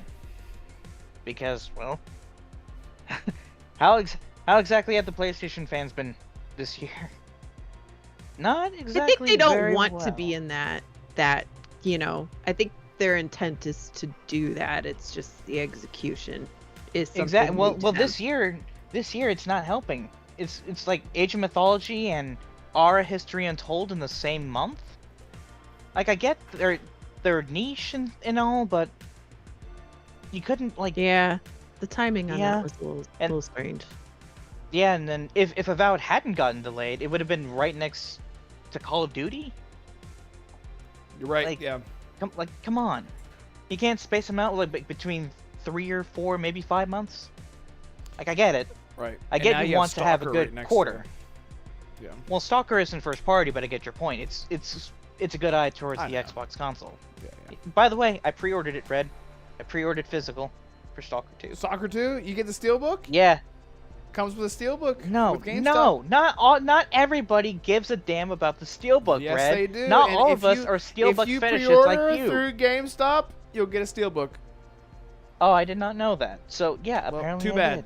Yeah, I was gonna say you can't. And Life is Strange. So if you pre-order Life is Strange through GameStop, Steelbook, automatic. Oh, cool. I pre-ordered through there too. So There you go. yeah. Anyway, so Good. that's why I give a damn See a steelbook? about what. Sniff it. Oh like it. god. We don't need 4Q having a profile pic about Red smelling Doom guy. Oh wait, he does. I'm sure he does. What's his profile pic right now? I think Farq. You Farq smelling changed. Doom goo. Oh, is it me smelling Looking. something? It's you sniffing Doom guy. That's Oh, accurate. that's right. Yeah.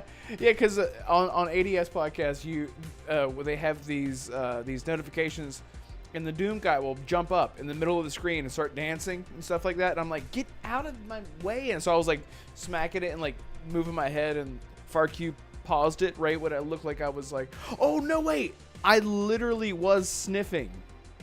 There was a Yeah, moment where I looks like it. literally did. I sniffed. I was like, yeah. So thank you for that, Farq. I appreciate that. Immortalize everything. Farq, you just need to send me these screenshots that you have, and I'll save them just to throw them up on screen randomly, because that's what I like to do. Hey, so we just did a show. It flew by. This whole thing flew by. We're 11 minutes over. You know why? Because DeMarco's not here to keep us in check. Exactly.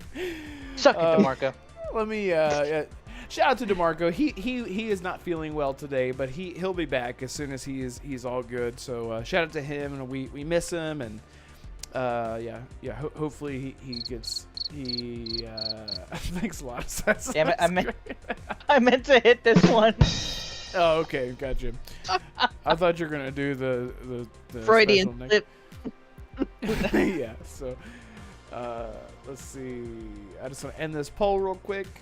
For as I yawn, I'm so invested. Do you like Square Enix JRPGs? 36% no. 31% yeah. And 26% says some of them, and only 5% says I want to like them, but no. So it seems like the consensus is like a 52%. Yeah, they like them. They like them. That's what I'm taking from that. Anyway, 57. 57. Oh, is that how that works? 31 plus 26. Well, yeah, I just meant like a rough. Rough Yeah, average. about that. I'm just glad that it's not below 20. Okay.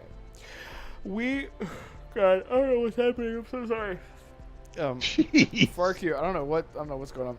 Farq says we need a Farq soundbite from our good friend Nick. Oh, there you go. Fuck you. Thank you. That's just for you, Farq. That's perfect. Fascinating story. Any chance you're nearing the end? Yes, I'm sorry. I am getting to that, girl. I apologize. So, hey, listen, thank you all so much for jumping in with us. And thank you all so much for all of the super chats. And from Brad Ward, Web Dave, Brew Our Hood, and of course, the gifted memberships, the 15 gifted memberships from Lotus Esprit, changing people's lives with their generosity. Truly, sincerely. Really Hey, mean that. Thank you so- so much. Go ahead. Yeah. I'm gonna interrupt you just because you're talking Do about it. Lotus, and Lotus twice now has last time they tagged me about it, and I was like, I don't know what that is, so I'm just gonna ask you guys. Lotus is upset that Astrobot and Test Drive Solar Crown are coming out at the same week. And I don't know what Test Drive Solar Crown is. I was just curious if any of you had. Sounds like Yeah. a racing game. Yeah, it's like I know a. Lotus loves racing games. It's kind of like the Crew Motorfest, more than it is like, which is also like Forza Horizon. But yeah, Yeah, it's it's a like a Forza city Horizon clone. racing game, but it's semi-open world, I think. It's supposed to look nice. I hope it's good. Yeah, I don't know. You could have a custom character. Mm-hmm. I don't know. We'll see. Yeah. But the problem is, Lotus, if you're worried about Test Drive and Astrobot coming out at the same time, get them both. That's what I'm going to do, because you can play Astrobot, and then when you're like, okay, I'm kind of done doing this, I'm just going to relax and do the racing stuff and just chill. Like, I like to have two games bounce at the same time. Same, yeah. The AD helps with the ADD. It really does. Yeah, like I'm getting kind of over, because I get over, kind of like an overstimulation. Like, I've had as much fun as I can have doing this one thing right now. Yeah. I need to do something different and cleanse the palate. And I do that pretty often. That's why Quick Resume is an amazing feature for me. I just had a flashback. Look, a squirrel. Do you remember? It was like almost 2 years ago now, which is crazy. It was one of the super chats that I sent in to when Gaz was on XNC. And I said, hey guys, I'm cold and lonely and I'm scared. No, I said, I bounce between games because of my ADD. Can you guys speak on that? And you guys went on this great tangent about, it was just really, yeah. That takes me back, because Gaz was like, bruh, what the fuck? And then you were like, yeah, we can absolutely talk about that. Yeah, that just took me back to yeah. Colt, I'm so glad that I met you, man. It's I'll say that in front of everyone. I'm naked in front of everyone, just telling them my feelings. You know, really glad that I met you. Glad that you're here. Sorry, I'm being. It was like, it was like 2+ years ago. You and Assassin jumped on a party chat and played Fortnite with me when no build mode was like popping off. It was such a great time to actually give the game a shot again. And we played a lot. I thought we joined you on Halo Infinite. Well, we did. I think after it was Fortnite first. I have a screenshot. Yeah, it was Fortnite first. Yeah. It was no build, and the Stormtrooper blaster was in the game, and it was kind of new for that season. Anyway, it was so fun. Yeah, it was so good fun. Times. Good time. But the good times are going to keep on rolling. Yeah, Holly, how did we meet? I think I just said, hey, get on my show. Thanks. How did we meet? It's so weird. I think about this every now and then. I'm like, didn't y'all meet through Risk It? No, I don't think so. It was probably through Colt, but yeah, Colt's like, I remember. Look at these idiots. They don't remember. I really don't remember. Like, I just know that I just said, hey. How did you meet Damarco? That was me. That was the beat. Damarco is a staple in time, a marker, if you will, with the beginning of the podcast. Because shout out to Lexi from Lorefield, because I guested on their podcast, which was essentially the first official podcast that I was ever on their Starfield focused channel with Mitch and Lexi, and then we got on Damarco dude, and I thought that Damarco was Dantix. So whenever I met him, I was like, oh, I love your stuff, man. And I was like, I thought you were British. And he's like, not today. Not today. But then I realized I actually had gone and watched a couple of Damarco's videos, and we hit it off. And I just said, I want to keep getting you on. And every time that Damarco and I were together on a Lorefield podcast, we just took over the whole show. It was like me and Colt. Just the show became Damarco and Red the entire time. And Assassin, you guys know how I met Assassin. I gave birth to him, so it's pretty simple explanation. Yeah. So no, Assassin and I met because of Colt. Fuck you.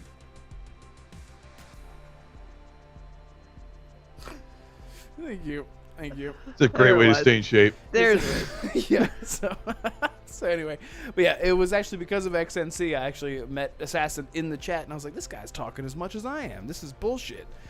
So I said, hit me up, and we became great friends after that. Like right after the show, I hit him up, and I was like, dude, are you real life? And he's like, are you real life? Yeah. So I think my question was, who the fuck were you? Yeah, I exactly. remember correctly. Where are you That coming? sounds- See, when people ask who I am, I'm not exactly the nicest person to ask. when you introduced me on the internet, I'm like, who the fuck is this? Yeah, And then he told me who he was nicely. I was like, oh, hi. Oh, you're the guy that says all the stupid stuff to Colt and always yells about make a club on Xbox, which he did. Which he did, yeah. That's how we met. And that's Colt, how. and how we met. You know who? Who shall not be named. yeah. Oh man. Before the dark times. The time when I was banned on Red's channel. Yeah, exactly. Yeah, see, Colt. Yep. Yeah, Colt. He actually came to my Twitch stream a while back. And he's like, I heard you guys are still talking shit about me. I'm like, bro, I don't even remember who you are anymore.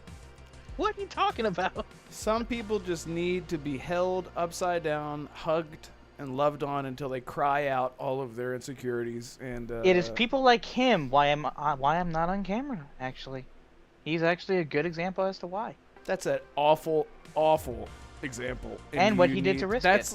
Nope, that's an absolutely backwards example of why you need to get on camera. So, I don't know. Red Umbra agreed with me. I don't know. Oh well.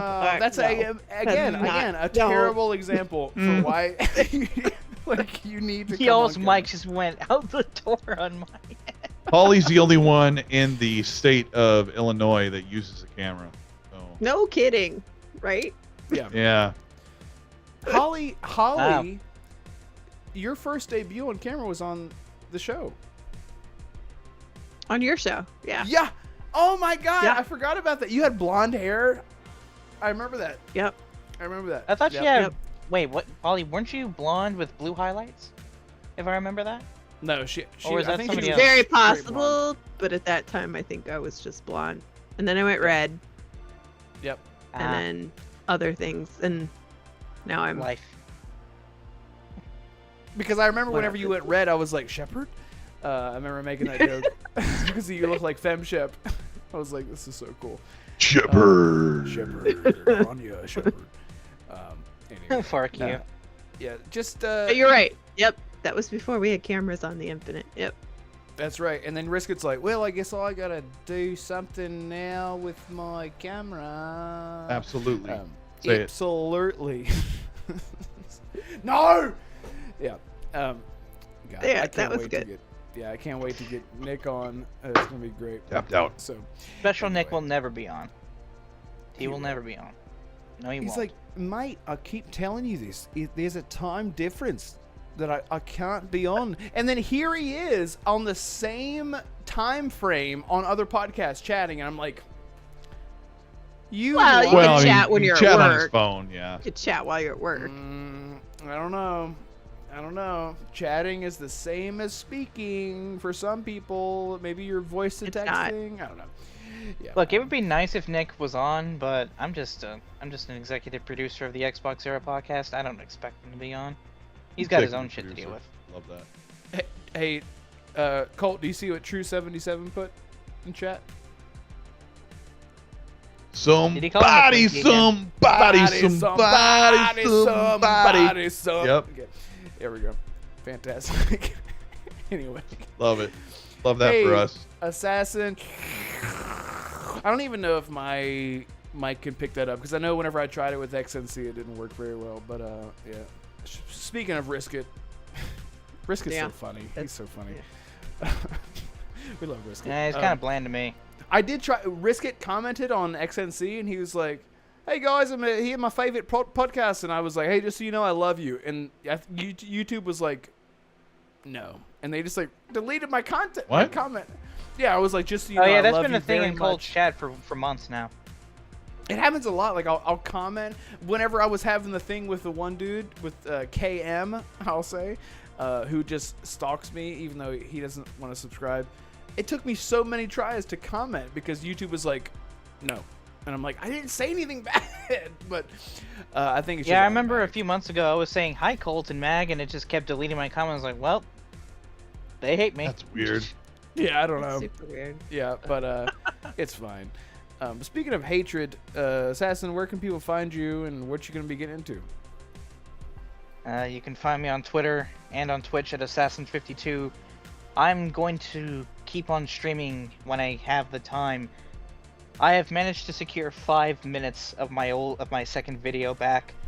I'm saving to the cloud, so that way it doesn't get wiped away again.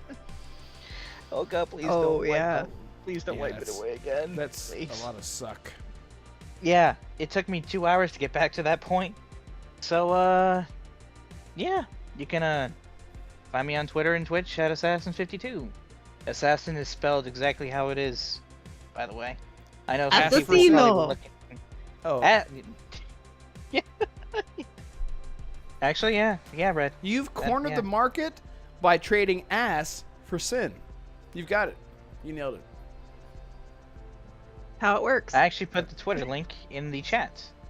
So Hey, there you go. Seriously, everyone go and give Assassin a follow. Hey, can you also, if you guys get a chance, go into the description and give Assassin a sub on his YouTube channel as well. Give Holly a follow as well. Give Holly a follow. I don't know why that rolls right off the tongue. Give Holly a follow. Give Holly a follow. Holla. Yeah. Please do It's a that. hale follow. Sieg Heil! Sieg Heil! Okay, nope. Not gonna do that. Not gonna say that again. Wow, wow, wiggle wobble, wazzy waddle doo. I love how Holly goes, and then that comes out. It is the look on Holly's face all night where she regrets giving you that as a soundbite. Well, I mean, she was delirious. That I feel like that was like She was sick, borderline she was delirious, she didn't I know what was she was so doing. sick. Toad taken advantage so of. sick. Yeah, it was not okay. And I feel What? yeah. Red, what? I just mean like she was like not in her right mind to be like, do this, do that. Wobble wazzing. Yeah, wobble wazzing while she was not feeling okay. Yeah, so I think it after was a that good comment, time. Red, I think I you need to bring wobble Have wazzied Contacts and drunk. back. Yeah. Great. Fantastic. Holly. Woo. Where can people find you? What you going to be getting into? Are you on any other podcasts? I am on another podcast, although what time it's actually on right now, I have no idea. Oh. It's Risket is in Spain right now. He's going to Gamescom in a couple weeks. So he's in Gamescom. Spain, so the time frame is very different now. I think we're going to be podcasting on Saturday afternoon Okay. But Um, he's going to be while in a he's hotel in room. Spain. Okay. Gotcha. Yeah. So that was kind of like the time where not everybody had their peepers open, right? Right. So I think we'll be doing That means eyes, by the way. That word. a keister and peepers. That's what we're working with today. That's a great name for a band, the Keister Peepers. The keister peepers Mhm. really Oh rolls my off the God. tongue. I love True 77. True 77 said, "I'm instructions unclear. I gave Folly a hollow." It's like I just did what I was told, but I did it. I made it happen. I'm sorry. Go ahead. Today's opposite And- day. Yeah. Crippling Debt, I very much appreciated your commitment to the bit from last night with the hot pants and the ooey gooey and the squeezing the juice. Yes. You were really on it tonight. What? It was so funny, guys. Everyone in chat is just so. Everyone like stays in touch like with each podcast, so we all understand. Like we all get like all the references, I guess. And you guys are just so cool for just being so funny and just supportive of everyone. And it's so cool to like see the same people in each chat. It's like we're a big community. We're a big family. Really means a lot. I appreciate you guys so much. Speaking of appreciation and love and hugs, Colt, tell people who you are, where you came from, where will you go, and when you will be live Back here. again. Yeah, next Tuesday. What you gonna get into, man? I think I'm just gonna relax and enjoy the life that is life. Yeah. Thanks for having me on. Just kind of getting tired of the oh no, Xbox is screwed, and then the next day, oh no, PlayStation screwed up. Right. I just want to have Yeah, some when are fun. we get Nintendo's turn here? Nintendo Nintendo needs to just get quietly sits in the corner and like, we're fine. We're just doing When- the same thing we did in the 90s. What do you want When us is to do? Switch 2 gonna actually be announced? It's been years of it's gonna be this spring. It's gonna be this Which- fall. It's gonna be Oh, the Switch 2? 2. The Yeah. Switch. Yeah, I still think it's called the Super Switch. If I'm being honest, I agree with Nick on that. It's gonna be That's called the Super best Switch. name for it, yeah. It's the best Yes. name. Switch. Yeah. It is the best. And Yo it's not like Johnny they says haven't I'm going to used start Super a in the Crazy past. Town cover band. That's the one that sings the Butterfly song. That lead singer recently passed away. He'd like been taking so many drugs over the years. Anyway, yeah.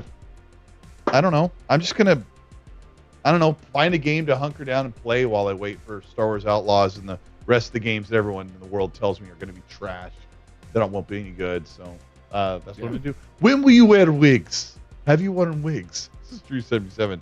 I need to wear wigs and fake eyebrows. They'll be fine. Thanks for having me on. Colt, thank you so much for saving the format today. And every time I'm like, God, can I ask Colt to come on? I feel so bad.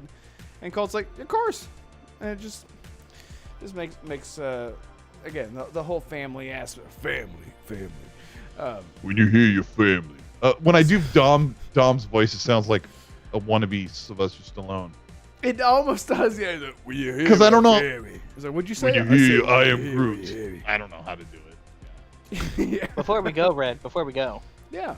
just one. So there's 28 people in chat, right? So Yep. you didn't hear earlier what Red was talking about when we were talking about Gamescom. We'll actually be live reacting to Gamescom opening night live 2 weeks from today. Yes. It'll be earlier than the podcast usually is. I think it's 2 p.m. Eastern. So look forward to that in 2 weeks. Yeah, it's going to be a lot of gameplay trailers, new game reveals. And a gonna big be a lot of fun. Stalker 2 showcase is happening. Finally. That Uncut is- gameplay. Isn't that in... Actually, that's a week from now, isn't it? Or next Monday? I don't It's know. the 12th. But that's It's the why 12th. I make videos and I pull information together and formulate my opinion first before I speak nonsense like I just did. But hey, maybe it shows up. Maybe I'm not lying. You know, I don't know. But yeah, and you can find everyone, everywhere, all at once. That's a great movie, by the way. Have you guys seen that? Everything, Everywhere, All at No. Once. Nope. I don't think so. Okay. Well, it's really good. It's got the remember Data from Goonies? Yeah. Yeah. He's in No. it. He's in it. He's in As it. Data. Yeah. The Goonies? Pretty Is much, that a actually. movie? Yeah. He's like the same character except he's older. He looks great, by the way, and he's really like mobile, or not mobile, agile. Well, he can move. He can move his hands. You believe Dude, that? he's like my age. He's not 90. I mean, I Wait. think he is. No, yeah, maybe you're right, because I guess in Goonies he would have been like 12. So that was like 80, Or 8, or 10, or something. Yeah. something like that. Yeah. Yeah, I guess that movie just, you're right, Colt. I apologize. You know what? That's I should okay. go. Anyway, shout out to everyone in chat. Thank you all so much for being here. Hit the like button on your way out. Whenever the show ends, if you wouldn't mind dropping an emoji, drop your favorite emoji, even if it's offensive, that'd be great. It really helps the channel I should as far go. as engagement goes. Would really appreciate that. Just drop a like and share it out, and tell your dog, tell your cat, tell your uncle. Jacob 2+ says, Data, the dude who helped Indiana Jones beat the Borg. Oh, that was it. That was the same kid, right? Listen, we need to end What? the show. Everyone's hungry. Okay. Yeah. Thank you all so much for being here. We will see you guys next time. Good. Bye, everyone. Never start a podcast. Yeah, never do it. Just don't.